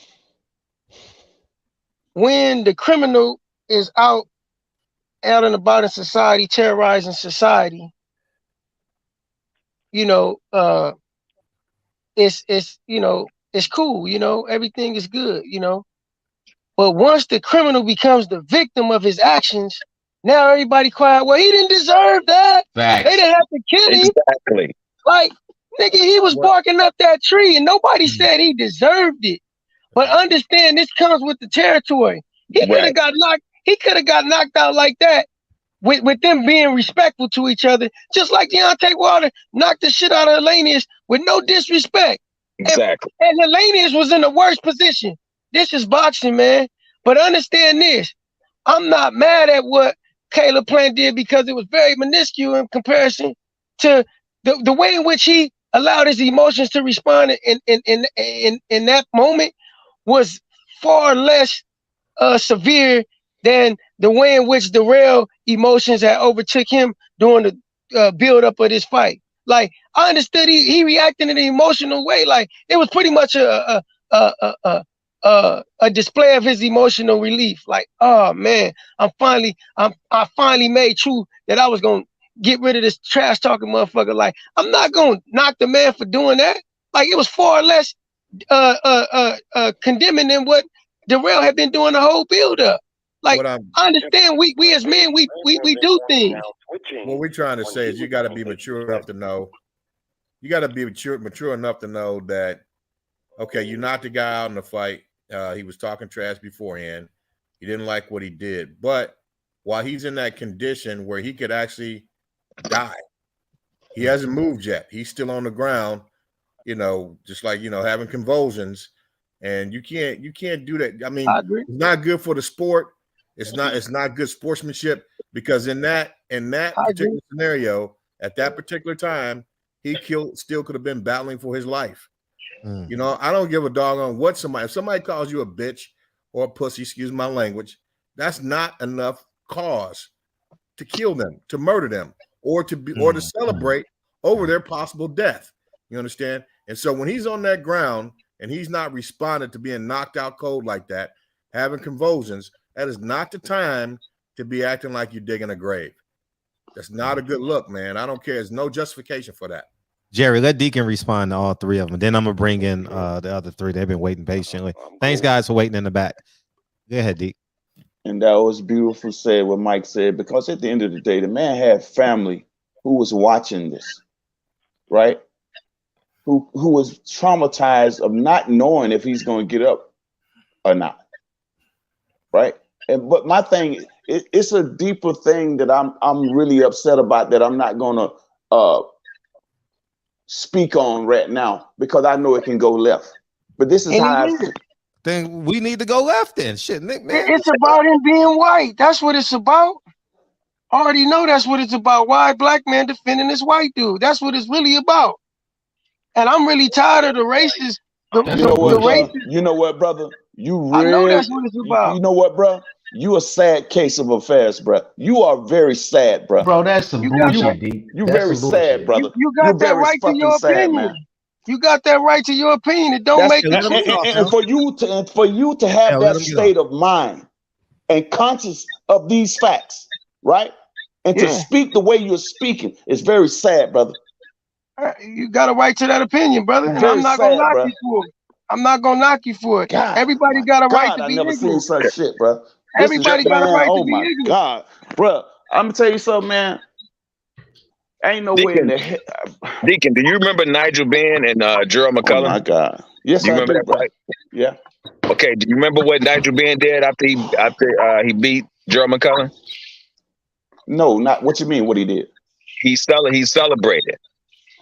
He didn't listen. Again, the same. That goes to the point. He didn't know that this man would still be messed up to this day. To this day, this man is still in that condition. Man. That's all hypothetical, man. That man is still in this condition. In that we live in a hypothetical. My point is, if it's George all like Floyd the man didn't get on his neck, we wouldn't have what we had. Well, this is sad, bro. I promise this is sad, bro. I don't know what type of days these are we're living in, bro. It's real life. You're right. And listen, I thank God I don't have these type of people around me, bro. I put that on my life, bro. I thank God, let him get off. KP, let him get off. Let him get off. As my elder, I can't disrespect you and expect you not to knock fire from my ass. You my elder. You can do whatever you want. Bro, if anything, I go to war for you, bro. But boy, from what them little dudes disrespect you in the street and you knock fire for them, I ain't showing no sympathy for their ass. That's what I'm telling you. Go ahead. I'm gonna bring in the people that's been patiently waiting, and then we'll go in between. Go ahead, Jay Blast. Who is that calling on their phone, man? Can y'all take y'all notifications off, please? Go ahead, Jay Blast, and then we got Seymour and then Jay Miami. Go ahead. Shout out to the panel, man. What's up, bro? It's just so interesting, man. And if I'm not mistaken, I didn't watch every post-fight interview, but I could have sworn that Caleb said that he was signaling when he was doing the motion with the shovel was he was burying the hatchet and burying the beef. So I don't think that he was celebrating. First of all, if anybody that I met, Caleb, he a serious guy, but he's not that type of dude. So, and conversely, I know Darrell was saying that Caleb an asshole and he act, how he act, but if you met the dog, some people were saying he was an old dog before the fight, but he kind of act like he claimed Caleb act. If you as a fan or anybody in boxing him in person, so that's pretty interesting. But he really an asshole in real life. You already know. already know. He really like that. He only fuck with his crew. Like, this is what I'm saying. I read people for who they really are. Like, this dude really got a chip on his shoulder against anybody. You don't even have to be, nigga. He can see you walking in the store. Fuck that nigga. Who he looking at? That kind of attitude, bro. You gonna get what you got coming to you, bro. It's a serving a humble pie. But I don't want to take from your point, brother. Go ahead. I'm sorry. But no, it's fine if you interject. But and it's funny, man, because but he said he was burying the hatchet, so he wasn't making fun. I don't even think he was paying attention to him even laying on the ground like that. Because, you know, Caleb be like on, he'd be on some laser focus shit. But, man, y'all got to realize, it seems like as inactive or as the Darrell brothers are, every time they fight, they do something to get y'all emotional, whether it's falling out the ring or wrestling. And I spoke about this before, wrestling and end up falling. It's always controversy. And to me, they're not even worth the conversation, in my opinion. And I understand where you're coming from. It looked bad when he was down on the ground, but you know, rappers kill each other like once a week, and it just is what it is. And I know it may not be a good correlation to some, but you know, it just is what it is. Like, what happened, and I don't think Caleb, meant anything by it. But that's all I want to add. Let me add Seymour because the gentleman's in the back been patiently waiting. Go ahead, Seymour, and then I'll bring in Jay Miami, and then we can. Hey, what up, Fred? Hello to everybody on the panel. Hey, what's up, brother? Hey, what's going on? I'm gonna say it, man. He got what he deserved. He talked all that shit. He disrespected that man. And when you get into a fight, you don't think as a man that your emotions gonna run high. And when you knock this motherfucker out that's been talking all that shit, call you bitches and hoes, you think I'm not gonna take pleasure in seeing your ass on the ground? I don't give a fuck if you shaking or not. You got paid. And I gave you what you asked for. So I don't care. I don't care at all. I ain't marching for you. I don't care. You got what you deserve. I'm a bitch until I knock you out, right? Yeah. So I don't care. I don't care at all. He got what he deserved. He got up. He all right. I bet you won't do that no more, though. Oh, yeah, by the way, he had on 2 shirts. What the 2 shirts said, you had no reason to hate me. And then after, he was like, but you do now. You do now. Yeah. All right. We got Jay Miami, and then feel free to chime in, guys. Go ahead, Jay Miami. What's up? What's going on? Y'all can hear me? Yeah, very well. Yeah, go ahead, brother. All right, man. So I'm just saying, the plan did what he's supposed to do as a boxer. I understand y'all saying, about the injuries and all that, but come on, Fred, you play ball. If someone line up next to you, you trying to take their head off. I don't see the problem. Right. Problem. Everybody know what they signed up for. You know what I'm saying? It's a dog eat dog, and the dog got ate by the white boy. He did the thing. Caleb Plant gave him them hands. What's going on? That's it. That's all. No one's saying he should have went in and did what he did. That's part of the sport. I mean, when he got knocked out, that's part of the sport. That's what you do. If the opportunity presents itself while you're in that ring, that's what you're able to do, right? But once you knock someone out cold like that, they are. You may not believe this or not, but they are fighting for their lives. No, yeah, you're right. They may or may not wake up. You're right. You're right. And you know what? You know what, Mike Fuller, though? You know what? We love Deontay Wilder for that shit. We love Deontay Wilder for that shit. Here's the thing, man. But I'm saying that when that guy, even that guy when he fought, right? Look at the hypocrites we are. We love Deontay Wilder for that shit. He laid that guy out like he was in a coffin. I mean, that guy's legs were straight out, right? Like he was laying in a coffin. I was worried about the dude, right? Because I mean, the bottom line is, okay, that's not the time to. What I'm trying to say is, when a dude's in that transition and he's not really woken up yet, or he hasn't come back and revived himself, that's not the time to be celebrating, man. You need to be concerned about your opponent. Mike, I mean, I don't give a damn. I mean, I don't care. You obviously don't play boxing, but the bottom line is, no matter what someone says to you, like if someone says something to me, calls me out of my name, that doesn't justify me going and taking their life, right? No, or celebrating the fact that their life got taken. You so in that transition phase, that's not the time to celebrate. You make sure that's good sportsmanship and maturity. Maturity and good sportsmanship says you allow the man to recover. And then if you want to rub it in after the post-fight, at the post-fight conference or something of that nature, then because then it just hurts his feelings, right?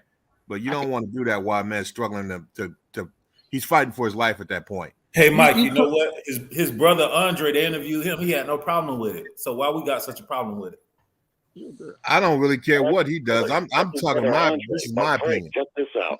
I told you this was a hot topic, man. This is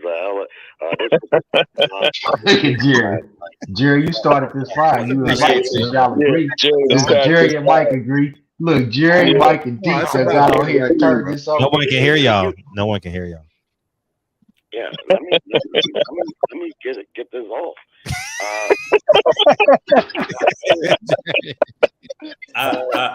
I disagree. I don't think I'll give my opinion. Sure. After that hot debate last night, it occurred to me two things. One, it's a possible generational thing because on that debate last night, it was the slightly older guys who have experienced death in boxing. I've seen the Ben McClellan fight, and I've seen the tragedy that was, and I've seen several other ones, and like the younger generation, I don't know, maybe because they watch UFC fights too, because in the UFC, you can go over there and drop your knee with all your body weight on an unconscious man's unprotected face, and it's not even illegal.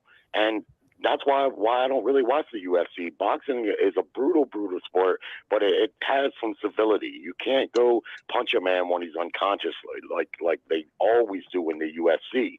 However, if it's not just generational, it just comes down also to a simple thing. You either believe in sportsmanship or you don't. People keep making false equivalencies to what happens in the street. And if someone's disrespected in the street or your family and what you do there, that's different. We're talking about professional organized sports. And there, a level of sportsmanship is supposed to be there. And lastly, I'll ask again, if what Plant did was wrong, not wrong, what is wrong? Let me answer that for you, Jerry. If you're gonna make a case for sportsmanship of keeping it classy at all times, let's keep it classy during the build-up. Let's not even I didn't say that though. Hold on. Let's not even input the disrespect. Jerry, let him respond to you. Jerry, let him respond to you, dog. And look, I would normally, under normal circumstances, under any other circumstances, I would agree with you and Mike. There is a level of sportsmanship that should be expressed and respected in a moment as serious and critical as that. But I'm not gonna knock Plant or try to demonize him for responding in a moment of just emotion. Like that's really what it was, a culmination of all emotions that he had held in. And I wish Deacon had stayed on because I wanted to touch on something that already knew where he was going with. He was going to the race subject. And Deacon, if you listening, I got mad respect for you, brother. It ain't no disrespect intended. But listen, man, I'm gonna tell this specifically to blacks, man, because we the only one that got a problem with this, man. It seems like we the only one that got a problem with this, man. Well, we gotta stop.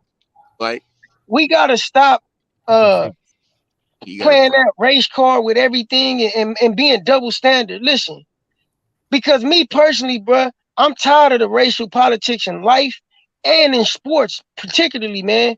Because I responded to I'm in a chat, like a boxing chat, right, on Instagram, and I responded to the Bumgarner and who did she fight? What was the girl name she fought? I forgot Mara's first name, but I know you're talking about whoever that girl was, right? And everybody was like, the underdog took it. The underdog took it. You know, the underdog strikes again. And I was like, man, it really wasn't that hard to figure out who was gonna win if you really knew.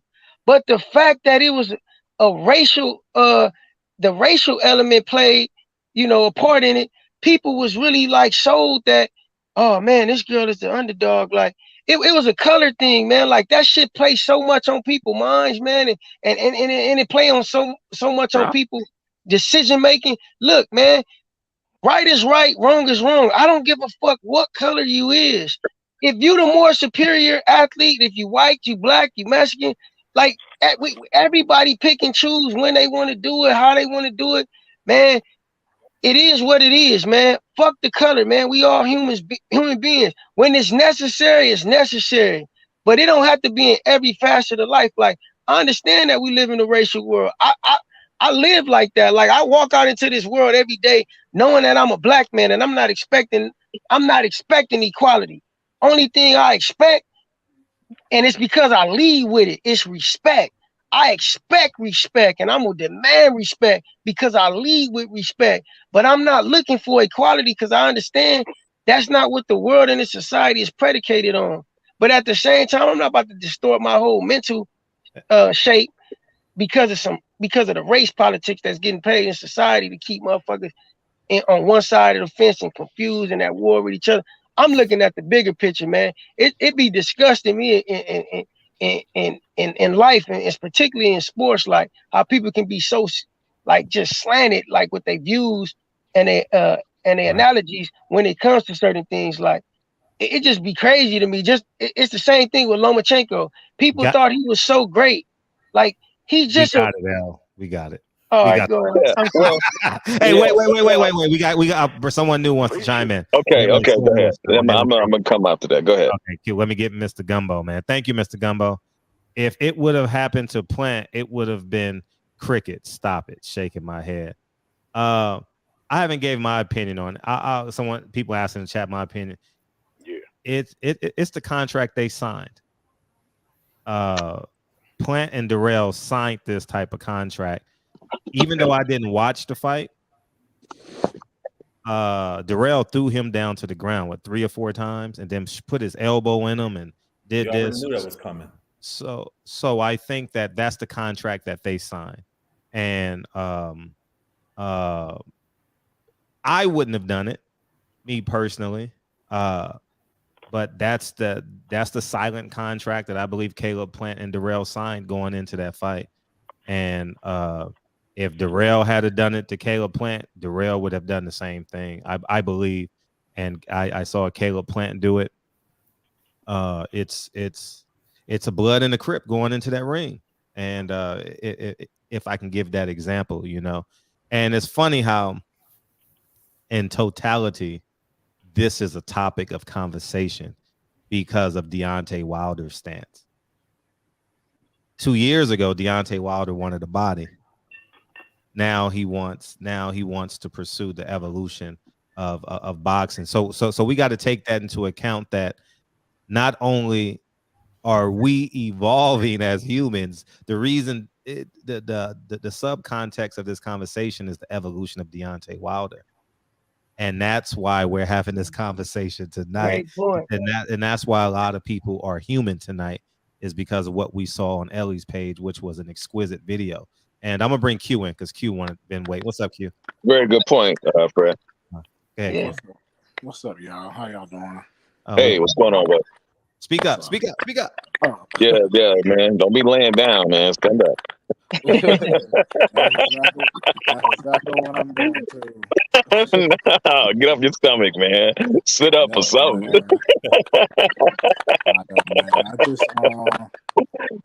You tickled, nigga? What the fuck? I just want to say, what's up, y'all? And Fred, man, welcome back, man. Great to hear from you. Yeah, man, keep doing your thing, man. I see, keep exposing the dirty that's going on in the sport, man. Especially what's going on with PBC and Al Heyman, his shenanigans, and Floyd and Leonard Ellaby, and they just eating their words right now. So, but yeah, man. So how you been? How y'all been, man? How everybody been? It's been a minute, man. Everything good over there? Good, brother. Oh man, the hurricane messed me up, man. I bet. But your baby, how's your baby now? Oh, he about to be 2 next month. Man. 2, yeah, 2. That's beautiful, man. That's beautiful. Yeah, this is all of them, y'all. Remember all of them? Yeah. That's all of them? Yeah. Oh, yeah, man. Okay. Yeah, I just wanted to say what's up, man, and keep doing your thing. And I'll be in the chair. I'll be listening, man. Thank you, dog. Sometimes I agree with certain people statements, and sometimes I don't. I'll be like, dang, L, man, you be off. When was the other night, man? Oh man, It you was depends on off what the state other he's night. in. You know, he's a Republican. If he's in, whatever state he's driving in is his perspective that night. And then when it was Friday night, you was on point. I think it was Thursday night. Well, oh boy, you was off. But yeah, man, that's all, man. Champion Heart, man, you still doing your cooking videos, man? Most definitely, brother. Tune in, man. Cooking with the Champ, LLC, man, and tune in, man, and pick up some pointers, man, on how to impress your lady. All right, I will. All right, man. Let me go and fall back. I just want to say what's up to everybody, and I'll be in the chair. I'll be listening. All right, brother. Thank you, dog. Go ahead. You want to respond, Champ? Yeah, let me respond. You just brought up a very good point, man. I was listening to and KP mentioned the hypocrisy, of how Deontay, like you said, Deontay Wilder wanted to buy. Everybody loves Deontay Wilder. You know what I'm saying? When he knocks someone out, you never know that they're going to get back up, and he pounds his chest, and get on the ropes, and everybody loves that. So I'm not understanding all this energy for what Plant did, but the thing is that what was that energy when Wilder was knocking people out? You never knew that they were going to get back up. And Wilder, I've never seen someone with that kind of power, in one punch. You know what I'm saying? As much as I love Tyson and the power that he had, he didn't have that kind of power where he was knocking people out with one punch. He knocked them out with combinations of punches, but not one punch. You know what I'm saying? Like that. And with that kind of power, you don't know if these guys are getting back up. Meantime, Wilder's walking around the ring pounding his chest. Nobody's saying anything about that celebration. So what I'm not understanding is, is how he celebrated. That sounds kind of soft. I can remember when they penalized NFL for celebration. I got a question for you. Why do you think they did that? They made it illegal to do the throat across your neck gesture, because it connotates unsportsman-like behavior. Okay, so now you're going to penalize boxers for celebrating? Well, no, it wasn't that he. Your point. It wasn't that he. You can't celebrate. If Plant would have went to the ring corner and jumped up on it, and even ran over to the other corner and maybe talked a little shit, you wouldn't hear me say anything. And It's what he did. I know you wasn't speaking directly to me, but right. Fred knows I'm not a fan of Deontay Wilder, and if he remembers correctly, I told him why. I don't like him talking about he wants to kill somebody. Boxing's too brutal of a sport to be up there saying that. And when he's asked, "Come on, man, you really don't mean that, do you?" he doubles down and says, "Yes, I mean it." So I can't get on board with Deontay Wilder for that, nor can I get on board with the typical what Plant did last night. I don't mind him celebrating. Don't mind that at all. I mind the way that he did celebrate, and I'm not alone. But it's just it's a simple thing, man. People either agree. And to L's point, emotion. You say he was reacting out of emotion, but think about it. The worst decisions we make in life are when we're emotional. That's when you do shit that you regret. And at some point, Plant, if Jerome would have been seriously injured and losing his life right there, I don't think he'd be going to sleep feeling too good about what he did while he was down there in that state. And that's my point. It's not that he celebrated at all. I mean, you celebrate a victory, go ahead. That's fine. Everyone understands that.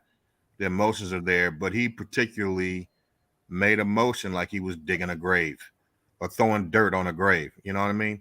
That sort of thing, man. There's a difference there, right? And so that part was where he crossed the line. That part is where he crossed the line because the guy was still in a condition where he was literally fighting for his life. Okay, coming back to consciousness. So I mean, okay, what if he would have done that after Darrell was revived, and had his full, his bearings about himself, was up walking and talking to everyone, then okay, that's understandable. But he's in the midst of fighting for his life. That's not the right time, man, because I don't care what someone says to you, calls you out of your name or whatever in the build up of the fight. That does not justify those type of actions. If you're it doesn't do it. So if Caleb Plant said he was burying the beef, why we keep running with the narrative that gesture he was putting him in a grave? Because he done it over his body while he was twitching on the ground. I mean, that's the direct correlation. I'm saying, that's why he was going around the ring doing it. Here's the thing, man. I think you guys, first of all, man, for you guys to be sitting here making excuses for that. No, but he told you what he meant. Why are you putting your own meaning to it? He told you. Sound like, you know what? I mean, for you guys to be going around making excuses for those particular actions that he did while that man was fighting for his life, that sounds like either something's wrong with you, bro. Something's wrong with you. Okay, you got a problem. But it's the sport. I'm not gonna call it. I'll let you know, unless you want to tell me what it is. So I'm what's wrong with burying the beef after you settle the beef? There's no one. 70 to 80% of all communication is nonverbal, right? So when you have people looking at what you're doing and you make a motion like that, while you incapacitated a man, he's on the ground having convulsions, he hasn't been revived yet. They're not going to look at that as you saying you burying the beef. They're going to look at this just you burying him because he's literally fighting for his life. And that's what his message that he was trying to get across. Whatever he said, burying the hatchet, I understood he tried to clean it up. I get that. Right. The message that he was conveying was the one that we all took it for. And in the moment, I didn't have a problem with it because of the lead up to that. Don't make it right, but at the same time, hey, a wrong and another wrong, it cancels each other out. I'm gonna just leave it at, hey, it happened. They, they squashed it. They got it over with in the ring. They both probably overreacted emotionally. And I'm glad he all right, And based on the disrespect that Darrell had for him before the fight, I don't think that it's beyond the possibility that Darrell would have responded the same way if the shoe was on the other foot. He would have did worse. Or he would have done worse, right? And then I would have not agreed with that as well. I would have thought he should have been fined or suspended. Because the bottom line is when you're dealing with a man's life like that, he's got family, he's got kids, people who rely on him to be there for them, and you have him in a position where he's fighting for his life, that's not the time to be making those type of nonverbal gestures. You're 100% right, Mike, and that's why I say, as men, we got to get back to being respectable, and because again, like Jay say, where we gonna draw the line of sportsmanship? Well, we got to first establish where it begins before we draw any lines. We gotta take it back to where it begins and let people operate from that ground up, because it's really been lost, man. Because once one athlete sees a person disrespect another athlete like that, they said, oh, I'm gonna take it to the next level to make it more exciting, to make it more entertaining. Now this is going back to this is going back to Deontay Wilder. See, Deontay Wilder, like Fred said, made a great point. We all talking about this because of Deontay Wilder, what he demonstrated. And this goes back to, Fred, I know you remember this conversation we had. When I always spoke about this. I never liked Deontay talking about he wanted a body. And also his quarrel with Mark Breland. I never agreed with that. Now I said, wait, let some time go by. I got enough faith in the man that he has shown such a great character that he'll bury his pride, he'll get over those things, and he'll make amends with himself first, and then he'll come out and make amends with Mark Breland, because I believe he was dead wrong. Just like he was dead wrong about making the proclamation of wanting the body. Now we see yesterday Deontay come out. He don't really want a body, man. If that was sincere that he did, and I believe it was, He don't want nobody, man. Hopefully he'll progress and he'll get back and make things right with Mark Breland, because I don't believe Mark Breland had anything to do with what he said he had to do with. I believe Deontay was caught in some prideful shit, man. Yeah, I agree. I definitely agree with that. You know, he needs to quit saying that he wants a body. That's the first step, because what he always says is speak it, preach it, receive it.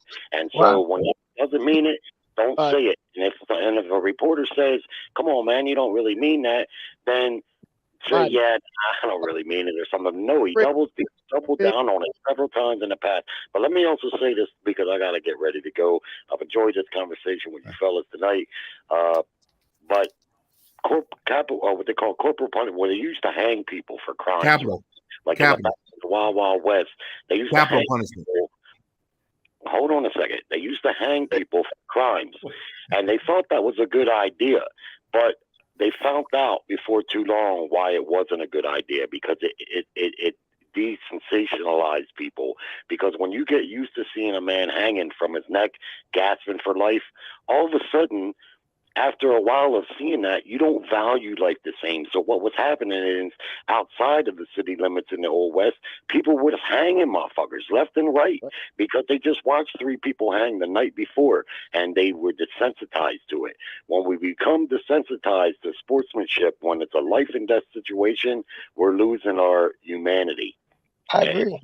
I don't want to make the scenario what happened bigger than what it was, because I agree with Elle that was emotion. But I also know that I've made my worst decisions in life when the emotions were the highest. That's your human nature thing. And they even tell boxers, keep control of your emotions when you're in there. Now, given the circumstances, I'm speaking, and we're all seem to be speaking to the bigger issue, not just what specifically happened in that planned fight, but the bigger issue, which is sportsmanship. But good show and good input from everybody. Thank you, y'all Jerry. have a good night. All right, Jerry, take it easy. Appreciate you, Jerry. Go ahead, Max. Max want to jump in. Go ahead, though.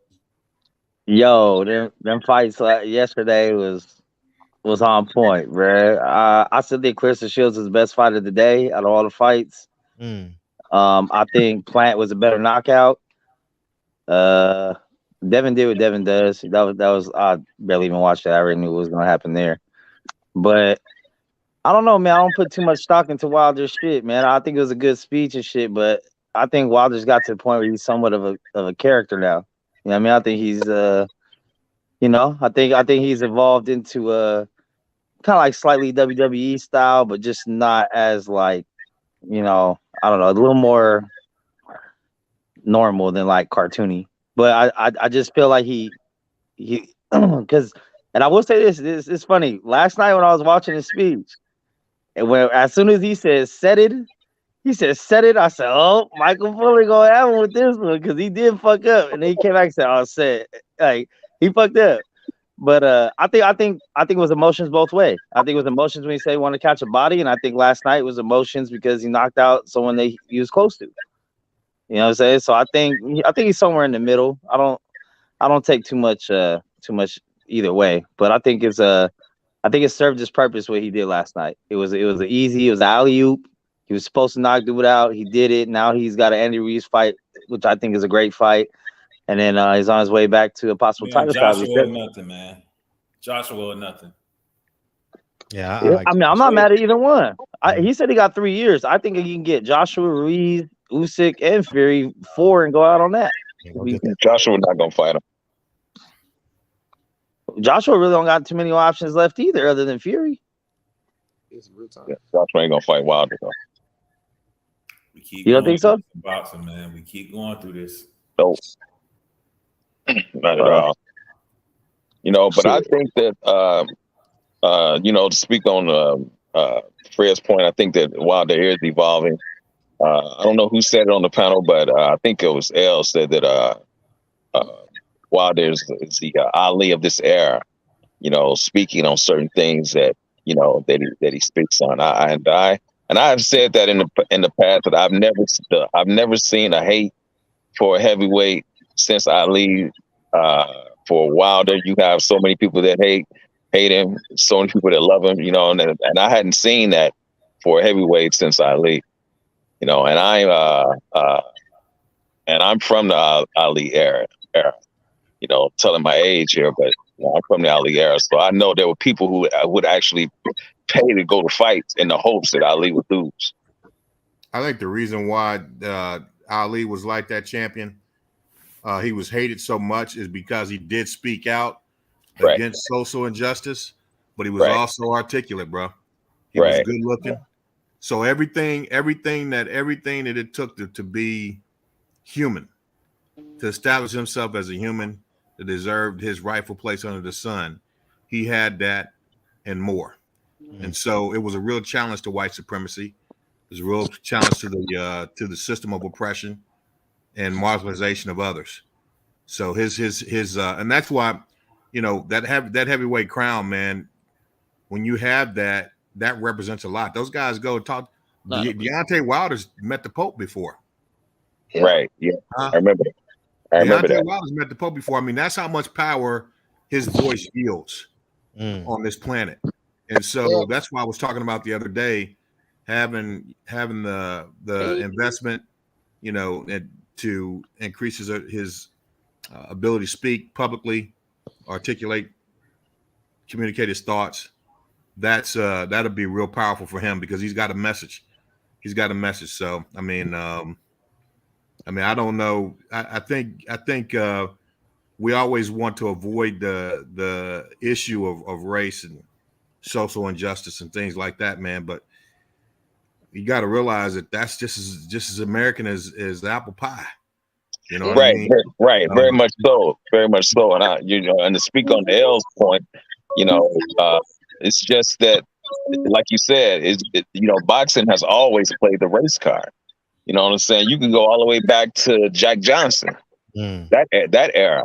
You know what I'm saying? It's always been, you know, a black and white thing. And that's just, you know, people don't know that when Joe Louis beat who was it? I think it was it Max Smelling? Yes, sir. Yeah, they were attacking black people. You know, some black people died behind that. You know, people don't know their history, so you know, so they don't know those type of things occur. You know, but like El said, it's you know, the race has always been a thing, especially in boxing. Like I said, you can go all the way back to the Jack Johnson era. And the truth is, it's not always been a thing. It's a thing today. Right. I mean, it's just as real as a day as it was 50, 150 years ago. It just has different forms. It takes on different forms, but the spirit's the same. Right. But the methodologies in which that perspective is carried out and brought into our physical realm, that's different. Mike, how is the spirit the same when back then they wanted death? How is the spirit the same? Okay. If you don't think they want death today, you don't think they're not getting that? Not nearly like it was then. Hell no. No. Okay.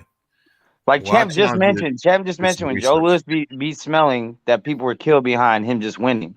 When did it happen? Tell me when some people have died because Deontay Wilder won the championship. Just like I said, the methods in which it's carried out are different. You said the spirit is still the same. That's correct. That's correct. Yeah. Yeah. I mean, I guess if that's what you believe, man, I ain't gonna knock you off your square, bro. But honestly, I think Plant had the better speech after he won too. Skin color don't win fights. Ain't got shit to do with nothing. Of course, that's not what I'm saying. That's a true statement. But I'm saying that the spirit of racism and hatred is just alive today as it was back in the time of Joe Louis. But the methods in which it's carried out are different. That's all.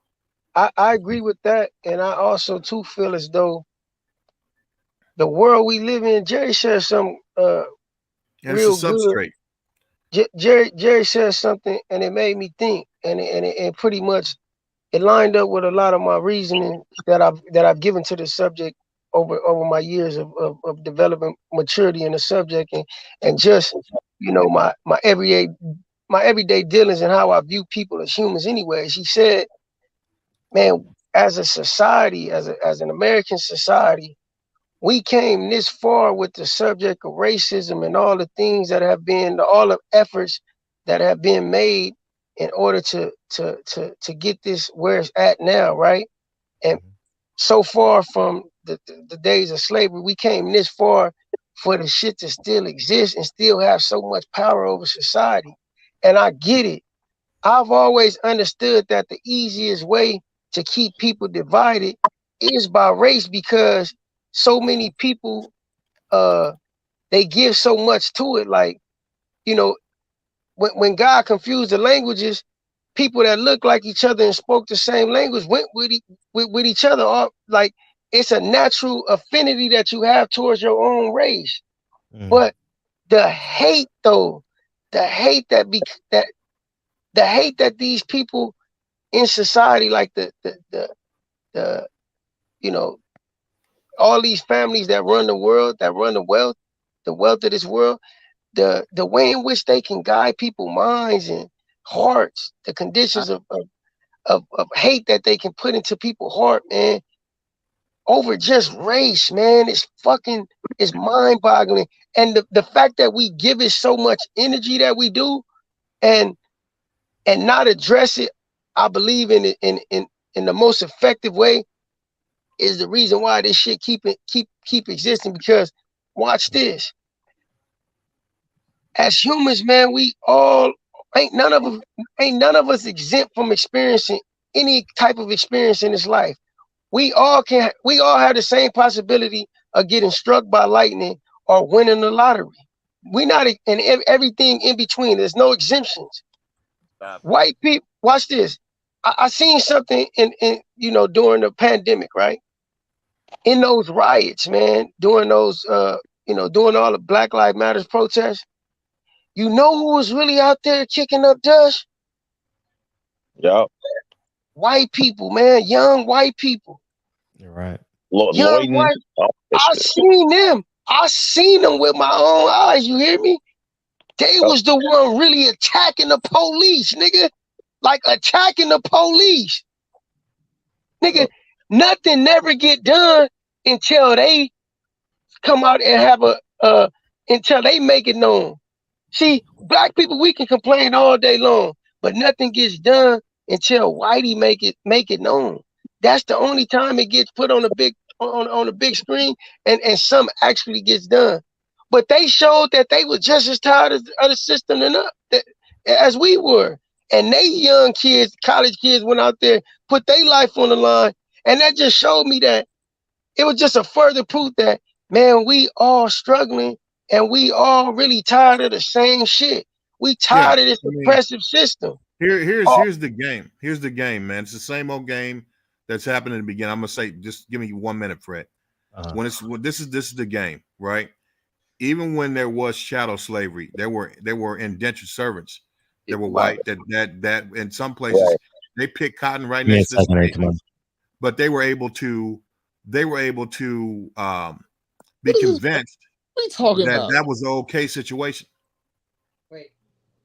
They were able to be convinced that was an okay situation because they weren't getting beat half to death if their cotton sacks weren't full at the end of the day, or they actually had a decent meal when it was over. But the bottom line is, so you didn't get treated it's the same concept today, where everyone's getting controlled by the top 5% of the country. Everyone's overtaxed, overcharged for the things, goods and services that we get.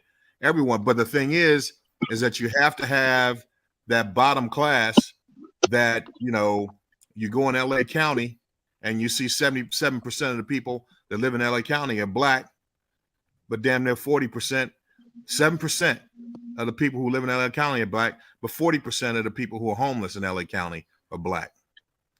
Or you go and you say the number of black people that are old enough to be locked up in these prisons that are being traded on Wall Street, only like 3.5% to 4% are black males. We make up damn near 40% of the prison population, and it's already been proven that half of those people that are in there for nonviolent offenses, right? So the deal is that the system is set up So it's an obvious difference in the way black people are treated in this country. You ask any nationality of people who are walking in this country today, they're not black, walk up and ask them would they trade places with us and see what they say. And I 100% agree with you, Mike. One second. Attach your comments with your closing remarks, but we're gonna start with H Money and then we'll work our way down to Max. Because I got to go find a dumpster and get rid of all these boxes, man. I got to drive around the city, man. So that's what I got. You still unpacking, Fred? Yeah, we got all this measures. Haney. Hey, look, it's Haney time. Devin Haney, the undisputed champion. Devin Haney got all the belts. What's up with it? Yeah, Devin Haney just beat the shit out of Cambosis. He sent his ass into retirement. He just retired Cambosis. Cambosis beat up on Teofimo Lopez. What's up with it? What's up, Fred? Devin Haney, he punished Cambosis last night. It was easy work. Is Tank next? Is he up next? Man, anybody can get it. You want Tank? Devin Haney, he been calling out Tank Davis. He made him quit in the doghouse in front of Floyd Mayweather. We want him. Devin Haney got all the belts. What's up with Lomachenko, Shakur Stevenson, Teofimo Lopez, and Keyshawn Davis? We want all the smoke. My man, H Money. What's up, champ? What's good, champion? I mean, what's up, bro? If you don't call him after a Haney one, so. Man, it's good because I heard somebody call in. He said, I didn't watch Devin Haney fight, but you was talking about Deontay Wilder who fought on pay-per-view, and Devin Haney fight was for free. So let's talk about that. They were all and free. I respect Deontay. Deontay been through a lot. He been through a lot. Yeah, what's up with it, round table? You know what it is. You know I came with the smoke, man. It's Haney time. Devin Haney got all the belts. What's up with Shakur Stevenson? He did a lot of talking after his last fight. We want to see him. He got to stand on it, brother. What's up? Yeah, Fred. Yeah, we want all the smoke. You know it. Hey, H Money, answer me this, man. Do you think that Devin should stay at 135 or move up to 140? Me, I think he should move up to 140, but honestly, I think he should do what he want to do. I think he earned the right. You know, he could call the shots, but I think he should move up to 140. It's a lot of smoke up there, and it start with Teofimo Lopez, bitch ass. We want to see that bitch ass nigga Tio. Yeah. Yeah,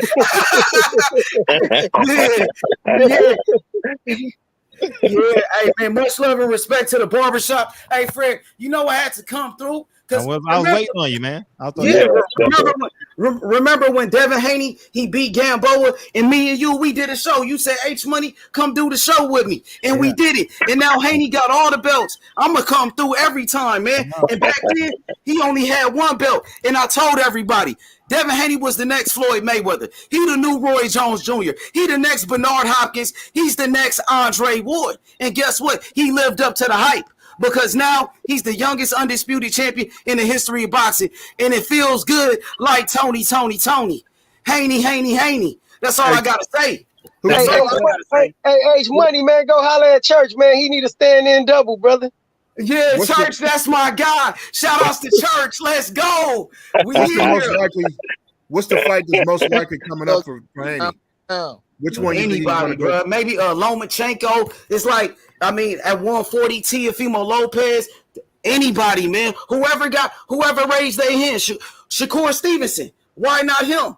Whoever wanted, bro. Anybody can get it. If they want it, they can get it, brother. If they really want it. Yeah. For real. Hey, shout outs to y'all, man. Thanks. Hey, man, shout outs to the panel, man. Appreciate y'all. Shout out to you, man. Appreciate that. Go ahead, Max. On you, Max. Oh, fuck. I mean, you know, it's hard to follow that. But, it's hard to follow that. I think, I'm not trying to make the conversation go any longer, but just a kind of rhetorical question, but I guess y'all can answer is like, do y'all really believe there's going to be a time when there's no racism? Of course not. You think we're ever going to get to a point on Earth, or even this country, or even just your state, where there will be a point in time, 100, 1,000, 1,000,000 years in the future, where there won't be any racism? I think so. I don't think so. I think the world as we know it will have to end. And I think that we're on that path. We're on that road right now. We're on that road right now as we speak. But watch, So but watch the innocent lives be spared to make that happen. The reason why I believe that it's going to happen is because this whole idea of race based on skin color or racism based on skin color, that's new, man. That's like 500-600 years old. It's not something that's not something that was always here. I mean, you look back in history, you had people that were ruling in Europe. Some of the Roman emperors Rome had a black emperor before. Yeah, you know what I mean. There's been black kings in Spain, Moorish kings. The Moors, yeah, they ruled Spain So for what I'm about trying to years. say is this whole thing of racial inferiority based on color. That's something that came out of capitalism that really the Portuguese made up. The Portuguese made up when they needed someone to come and do the labor, and that labor. I mean, and obviously that got supported by the Vatican, Catholic Church. But the bottom line is this is something very new. It's not it's not going to last forever. No. I've been telling people that. No. We about to do our closing remarks. Yeah, do the closing remarks, man. Oh, closing remarks. Yeah. Closing remarks. I guess me personally, I just don't think it'll ever be a time. Just like there's never gonna be a time on Earth where there's no rape, no murder, none of that shit. You feel me? There's gonna be bad people forever. There's gonna be evil people forever. So I think instead of trying to be mad there's not this utopia and then going about it every day mad and angry at the world or everything's a conspiracy, everything's against you. Not saying you learn to live with it, accept it, but you learn to live that it's there and it's not going nowhere. So you can just move along and say, I'm not going to feed into it. Or you can spend every waking moment of your life fighting against something that's never going to go away. So, I mean, it's kind of like the herpes of the world, bro. It pops up every now and then, but it's going to be there forever. You know what I'm saying? So I don't know. But at the end of the day, I think all the fights are good this weekend, man. Huh? Are you speaking from experience, that herpes part? Never mind, that was a joke. Go next. Yeah, you're not funny, but all right. But I think all the fights were cool this weekend. Actually lived up to the hype, except for that Bumgarner shit. I think that shit was pretty trash. The press conference was better than the fight. Antoine Russell looked trash. Frank Sanchez didn't look that good until whatever happened. I think that was a bad stoppage. Just kind of going through that. I didn't watch the undercard of Haney's shit, so I don't know. But I actually think it's the first time in a long time that everything kind of lived up to the hype for the most part, at least the main events, which is sad to say. But hey, the way H Money talking about Haney, Shields, the fucking GOAT, the baddest female to ever walk between the fucking ring in those ropes ever, any weight class, any era. She is the best. You guys are watching greatness. You guys are watching Ali Mayweather of women, bruh. You guys will not see this again. She has accomplished more than any male boxer ever in the sport, bruh. She needs her respect. She needs front page type shit.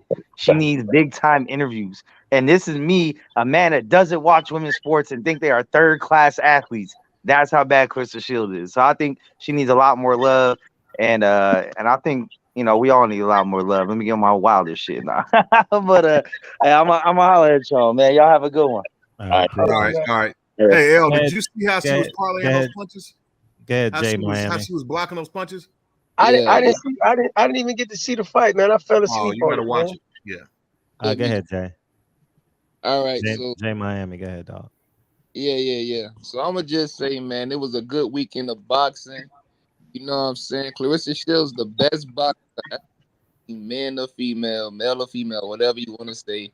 Caleb Plant wasn't wrong. When you get in the ring, you supposed to take somebody's head off.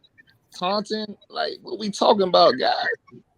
Ain't nothing to do with race. He just did his shit, man. You supposed Fred, you play football. When you line up against somebody, you supposed to take their damn head off. You talk your shit, you pop your shit, and shit. Ain't nothing wrong with that. But at the end of the day, good conversation, good show. You know what I'm saying? Claressa Shields, the GOAT. Devin Haney, the GOAT. Wilder did his thing. Alicia Bob gotta did her thing, and that's all I gotta say, man. I respect everything. Thanks for my time. Appreciate it. Okay, what's up, Kane? Go ahead, Kane. Fred, what's going on? Fred, I just want to ask, for the Haney, if his next fight, you think he'll be favored against Lomachenko?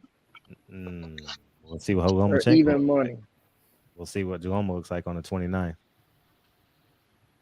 For sure. I want to say thank you again, Fred, for having me on. Everyone have a good night. All right, man. Jay Blast, you have a good night too, bro. Go Knowles for you, bro. See you in a week, baby. And you too, Jay Money. Hey, have a good one, bro. Take care, bro. Champion Heart, go ahead, dog. All right, my brother. Really, I didn't get a chance to really speak on the fights because we were so busy talking about that other deal. But I thought, like I said earlier, I thought that the bum gun. I knew it was gonna be a tough fight. She pulled it out. Salute to that sister. Much respect to the quote. Again, man, like Nick said, she definitely deserves front page because she made she made history. No, but she definitely deserves front page news, man. And salute to that sister, man. Nothing but love and respect for her. Wilder, of course, that was expected. And the other one, I think that in the plan, Terrell. I'm sorry, no, Haney. I think that if Haney is struggling to make that 135, man, he should move up, to 140 and fight Theo. But if he can stay at 135, then I think that Lomo should be his next fight. He definitely put on the boxing clinic. Really, really good job. What else? Oh yeah, you got the question. I think that L and myself probably the only two people on the panel that were really coming from a fighter's perspective, on the whole disrespect and all of that, and getting what you asked for concerning that fight. I can't. I got to stick to my guns, man. The sport is old enough. We've seen that before. No one ever said all of this. You don't know if this guy's getting up nonsense. When other guys get knocked out, now all of a sudden when Plant knocks out the rail, everybody's concerned about the West health. I mean, come on, man. Let's have it like that all around the board. Hey, champion. We can't make out what you're saying, dog. Is that who is that? That's you, yeah. Damn. Hold on, man. Golly, I thought that was somebody else. No, that's you, man. We can't make out what you're saying. It's all bleeding in together. I'll be honest. Who is it? Who needs to mute? It's you. Why is it me? Damn. Yeah, man, I was on some good shit too, man. Is that better? No, it's damn. That can't be me, man. All right, go ahead. Yeah, see, I knew it is you. Ooh, yeah, it is you, dog. You get him next time, champ. It is you. It is you, champ. Peace, man. Peace. All right, man. Damn. Squeezing my eardrums. Like, appreciate you, champ. Go ahead, Jay Blast. Miss Shelton, I apologize. Someone was talking, and I pushed. So if you don't mind, do you want to call back in? Just put a comment in. Someone was talking, and I had to shut the thing because I didn't want you to come in and talk. So I apologize. But if you want to come in for a hot sec, you're more than welcome to. Go ahead, Jay Blast. Shout out to L, man. L's a good dude, man. Real good dude. I don't know if you remember we met in Vegas, man. At the in the gambling thing at the sports book. Man, you gotta recollect my memory a little bit better, man. You know how many people I done met at the sports book? Oh, at the MGM, but you ain't gonna remember. I kind of was Tay there that day? Yeah, it was. It was. I kind of remember. I do remember. It's all good though. I know Fred trying to get out of here, but shout out to Claressa. Y'all kind of be getting carried away with the quote thing though. I get it though. It's a woman named Layla, our lead that walked the face of the earth, but we'll agree to disagree on that. But she definitely had the best performance of the weekend. She dug deep. I was happy for her over there in the O2. And on that note, man, also shout out to Coach Prime, man. 60 Minutes tonight. I need to watch that. Good morning, America in the morning. And so that's real big. But we got to get that Wilder AJ 2023, man, and Crawford Spence, man.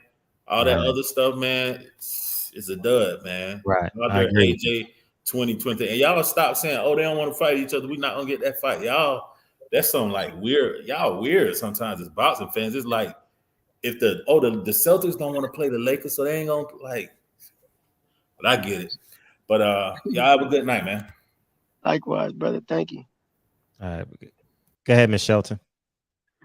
Hello, everybody. Okay, I'm trying to keep my emotions together. Haney, as Money says, the quote did her thing.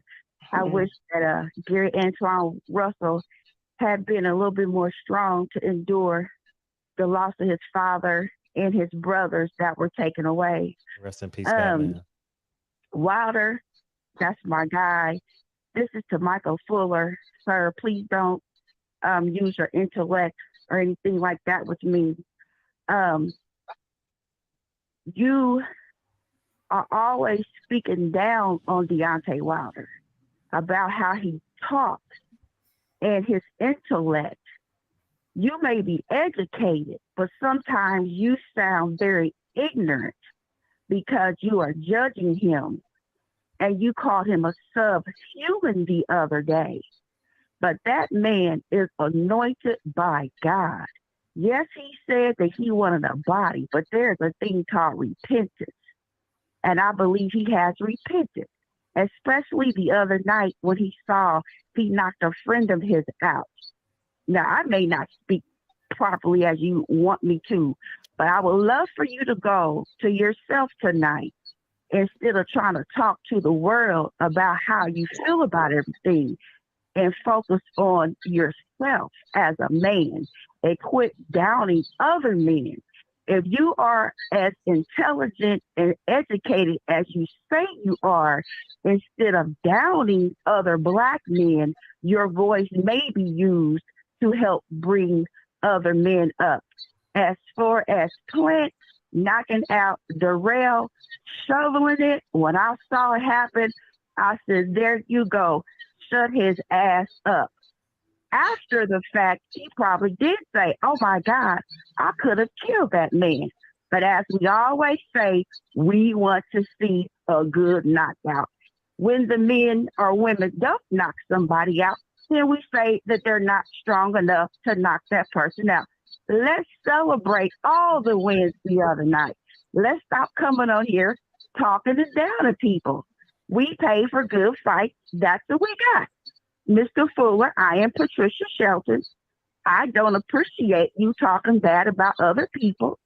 I respect what you say, but I will say it again. Tonight, go to yourself and talk to yourself the way you do other people.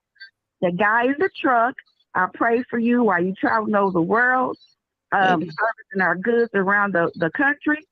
Fred, I love you and I respect you. Oh, thank you. Champion Heart, keep up the good work with your meals. Anybody else that needs love, I got you. You guys have a good night, and thank you, Fred, for having me. Oh, no worries. I apologize for not bringing you. Oh, don't go anywhere. Hold on. I got to respond to that. Okay, first of all, I don't need you to respond. Okay, what I need you to do is do what I ask you to do. First of all, I did not say Deontay Wilder was Appreciate a you, subhuman. I did not say that. I did not say Deontay Wilder was a subhuman. Anyone that's saying that is a liar, including this woman that just hung up. She's a liar. I did not say that. What I said was, just go ahead and put this with your closing remarks. I'll close with that. This is my closing remarks. All right. If you cannot utilize the primary means of communication that you have, both in the spoken and written form, to a certain level, where you come across as not having a good understanding of the language, or you're saying words that you obviously don't know, or you don't know how to spell or use in a sentence, then that's how you will be classified in this society. That's what I said. I did not say that Deontay Wilder was a subhuman. That is a lie. The second thing is, ma'am, if you have a problem with my education, that's you. But I put in hard work and tears, blood, sweat, and tears to get this education. If you didn't do that, that's your problem, ma'am. I can't say anything to you about that. That's on you. But as far as the way I communicate, I'm going to communicate in a way that's true to myself. Okay. And that's it. If you don't like it, all I can say is deal with it. Okay. Yeah. And just because you don't like it, I'll say it again. Okay. Over 20 years in the military, served on 5 different nuclear power submarines. I was a naval nuclear engineer, certified, licensed naval nuclear engineer for over 20 years. I'm also the only African-American in the history of the state that I live in to have a federal license to supervise a nuclear power plant, commercial nuclear power plant that's in this state. I've got master's degrees in business, mechanical engineering, nuclear engineering, and I have a PhD from USC. If you don't like that, if that bothers your ears, that's your problem. But that's the facts, ma'am. Okay? That's the facts.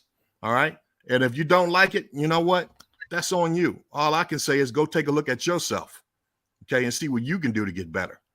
Okay? I'm going to leave it at that. Good night, fellas. Good night, brother. Always a pleasure. Appreciate it.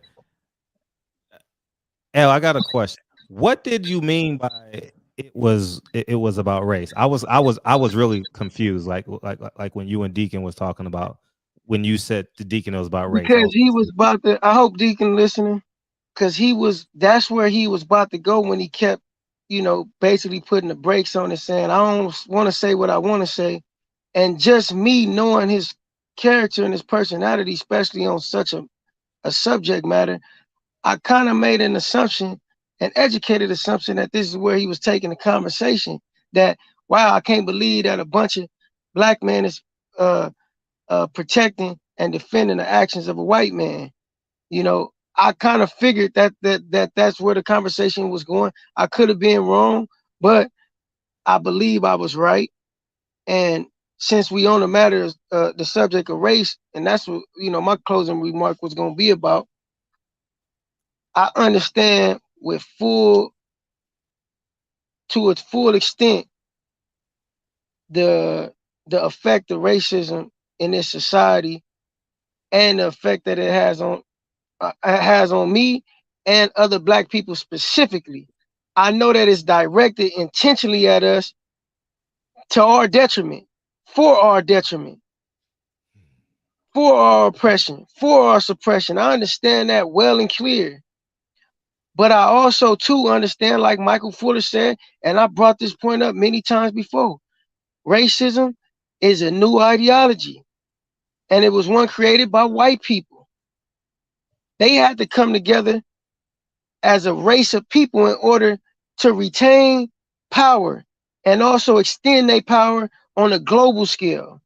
Because remember, they used to beef with each other too in Europe. The Westerns and the Eastern Europeans, the Protestants and the Catholics, the fairer skin versus the darker skin, olive skin white people. They had problems too, but they understood to take this power and really extend it globally, that they had to come together and unify the white race of people and form a global power as one, and also create a racial hierarchy.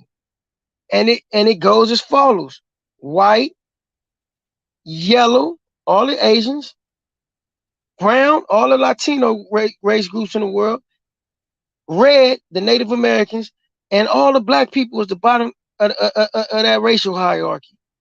Now, in order to make people believe that and buy into that, you got to mentally condition people. And this is where it takes its most grounded and rooted effect, is when those people themselves start to believe in it. That's why I don't even subscribe to it no more. I understand that it exists, but I understand that I have to exist on a higher mental elevation. So what I'm going to teach my kids, and I'm going to teach my nieces and nephews and whatever kids I can come in contact with, the pleasure of teaching, is that don't even subscribe to that shit, because it's all toxic and it's all mental conditioning. Yes, it exists. We need to understand that racism exists. But I've seen for 100+ years, 200+ years, I'm gonna just say since the 60s. Let's just say since the 60s. since the Civil Rights Act and the Civil Rights Movement, I've seen the direction in which we've taken as Black people. We subscribed and prescribed to every notion that has been given to us about us being inferior.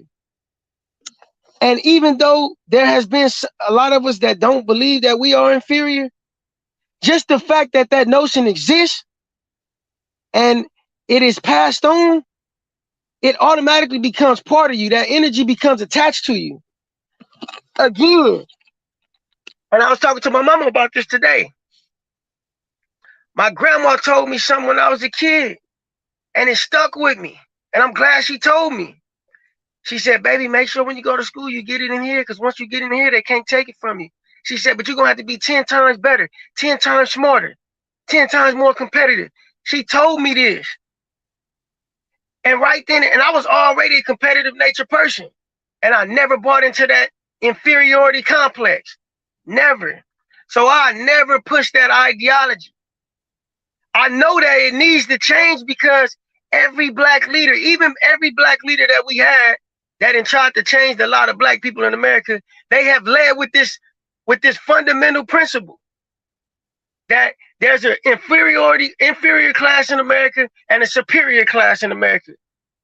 Whether or not you're trying to tear that down or not, the fact that that exists in the mind of everybody in this country, especially us, it's going to be to our detriment. We got to understand that, look, man, we all humans. It's an even playing field. Get back to that mentality, because I understand the same way you can be mentally conditioned to feel inferior is the same way you can be mentally conditioned to feel that you are equal. Point blank, period. Like I always tell people, principles don't have no bias. You can use it for evil or you can use it for righteousness. You can use it for good or you can use it for bad. You apply the fundamental principles and you establish discipline within those principles and just go take it step by step, day by day. Don't nothing happen overnight. A person don't become evil overnight. They do one bad thing and realize they can get away with it, and now their conscience is less effective. They do another bad thing and realize, I don't got a conscience at all no more. But it happened over a period of time. So we're going to have to uproot this thinking and uproot this condition within one another. We have to adopt a whole new style of thinking. So any Black person that might want to take the lead on this, he or she has to understand that, man, we not playing by those old rules no more. We're not even leading with that. We're not even leading with that objective, man. We're not even leading with that base. That's not our premise. That's the only thing that I try to get people to understand. That's why, fuck that racial shit, man. That shit ain't got us nowhere as Black people. It ain't got us nowhere as a society. Look, and please, everybody in the chat, everybody listen, understand this. I'm not negating the fact that racism don't exist. It's alive and it's well. But I tell you this, anything you give life and energy to, it will exist. It will exist. I'm deadening that shit in my life. I'm deadening it because I done fought every battle against the system. I'm not gonna even talk about it on here. But when a nigga talk about, oh, pro-Black, nigga, I really been there and I really been on them battlefields. I really put my life on the line when it came to standing for being a Black man. Niggas like, oh, you too light-skinned, you too this. Nigga, I'm more nigga than the blackest nigga you can find. Go find him, nigga. I'll show you what Black mean. But it don't mean shit if I ain't got my brother helping me, though. I can ride for every Black person in America, but if I'm the only one riding, what is it gonna mean? The shit is counterproductive. So I made a vow to myself that I'm gonna change the mentality I take on it. I'm not gonna even give life to racism. Fuck racism in every facet and form of it. Fuck it all. Because I'm gonna teach my kids something new, and hopefully they can, if the world is still going on as we know it and God ain't came in and intervened and took it back, I'm gonna make sure my kids can take a better piece of what being a human is into this society, lead with that, and hopefully it can make a better life for them. Because I know just how degrading and deteriorating this mindset of racial inferiority is. I'm not subscribing to it no more, man. Now, help me understand. So the reason why you believe, and Deacon probably can respond to this tomorrow, is because Caleb Plant is white is the reason why he should not be allowed to celebrate? No, I was just saying it was an automatic double standard, like engineered into the opinion, like just based on the mental conditioning that we are in as a society. It was a double standard already in place. What's the double standard? I don't. The fact that really that this even became a subject matter, that people even this became even viral, is because he's white. That's really the underlying and the undertone, like, condition here. Like, this is why it's so viral. Because he's right? Who's right? Who's right? No, he's white. Oh, because he's white. This Really? is why it's such. Thought about that. This is why it's such a matter.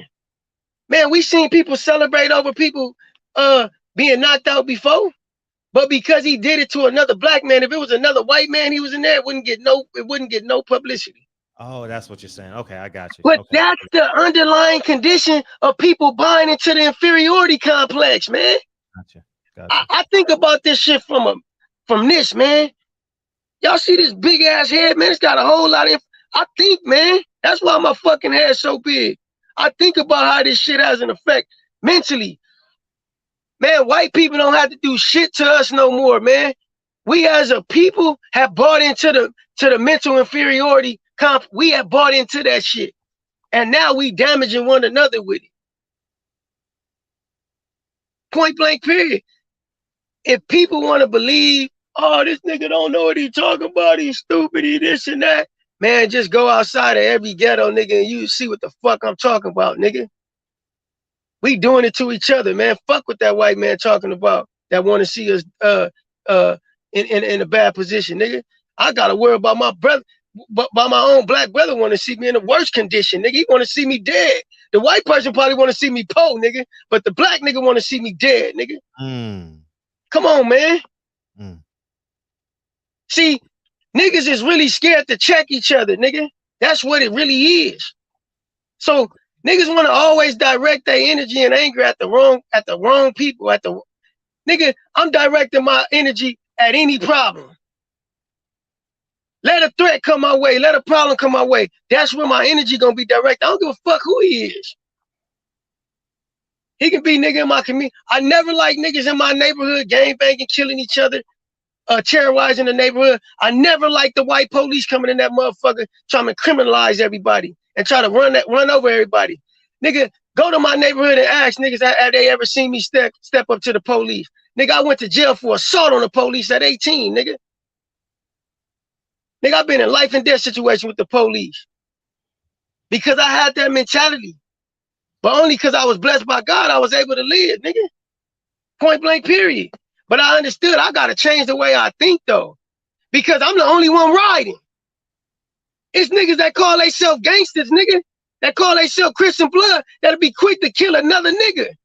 But when the police come around, they saying, yes, sir, yes, ma'am. And these niggas don't even respect their own mama and their daddy and their grandmother, nigga. But they giving all this respect to the so-called enemy. Nigga, you a bitch. You scary. Nigga pull out a strap and intimidate another innocent black man. But when it's time to get at the police, nigga, oh, nigga, they the police. We can't go do that. You directing your anger at the wrong people. Why? Because you got a mental inferiority complex, nigga. That's just the truth about it. And they got niggas right where they want them mentally, bro. Conditioned. And in a subhuman state.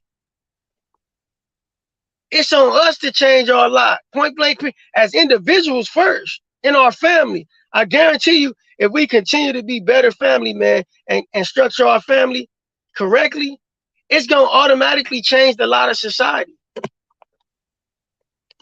And it's going to automatically change. Well, his phone died.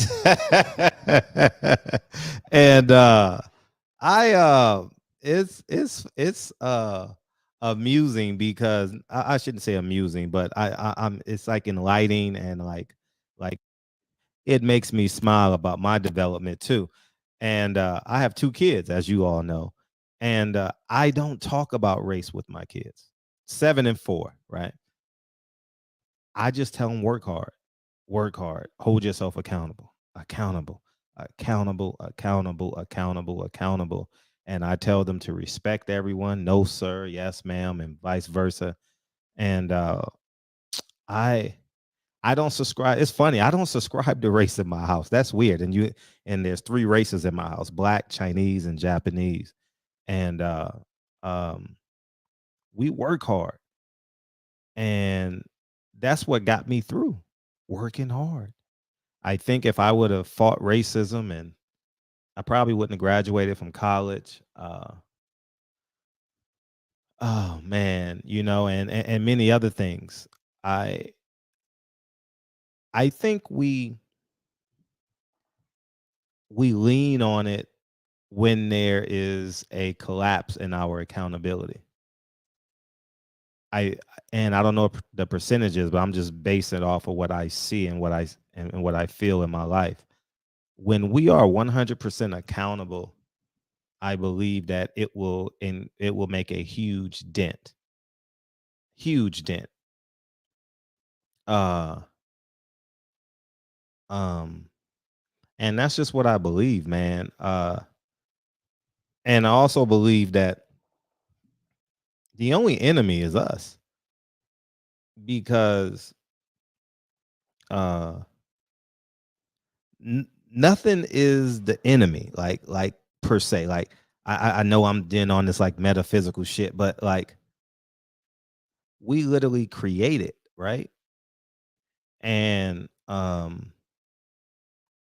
because the black man deems another black man inferior, he kills him, and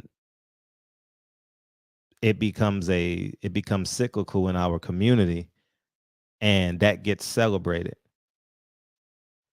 A black mobster movie will sell more than a great teacher movie in our community. You know, Kanye West said it today on I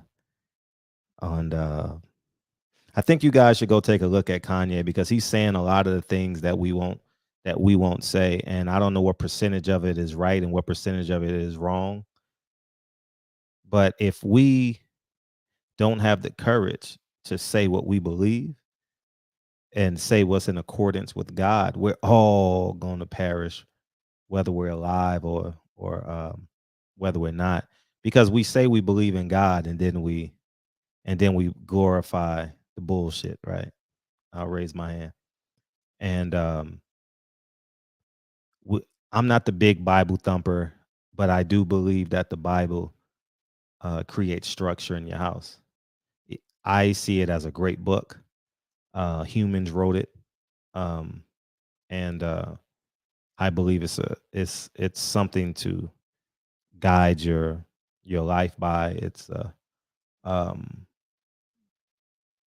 and I think the further and further away we drift away from right and wrong, racism gets stronger and stronger and stronger and stronger in our lives, because when we're successful, we don't blame racism. You know, yeah, God. I was talking about this generation. I thought of Godfather and Scarface. I was thinking of them as I had that thought too, champ. As we get weaker and weaker, um, racism gets stronger and stronger. But if we're living our best life, as we said, right, there's no room for racism. You know, and I'll be candidly honest with you. We got to get back to owning ourselves. We got to get back to that. And we got to get back to family. I say it every night. Family is the solution.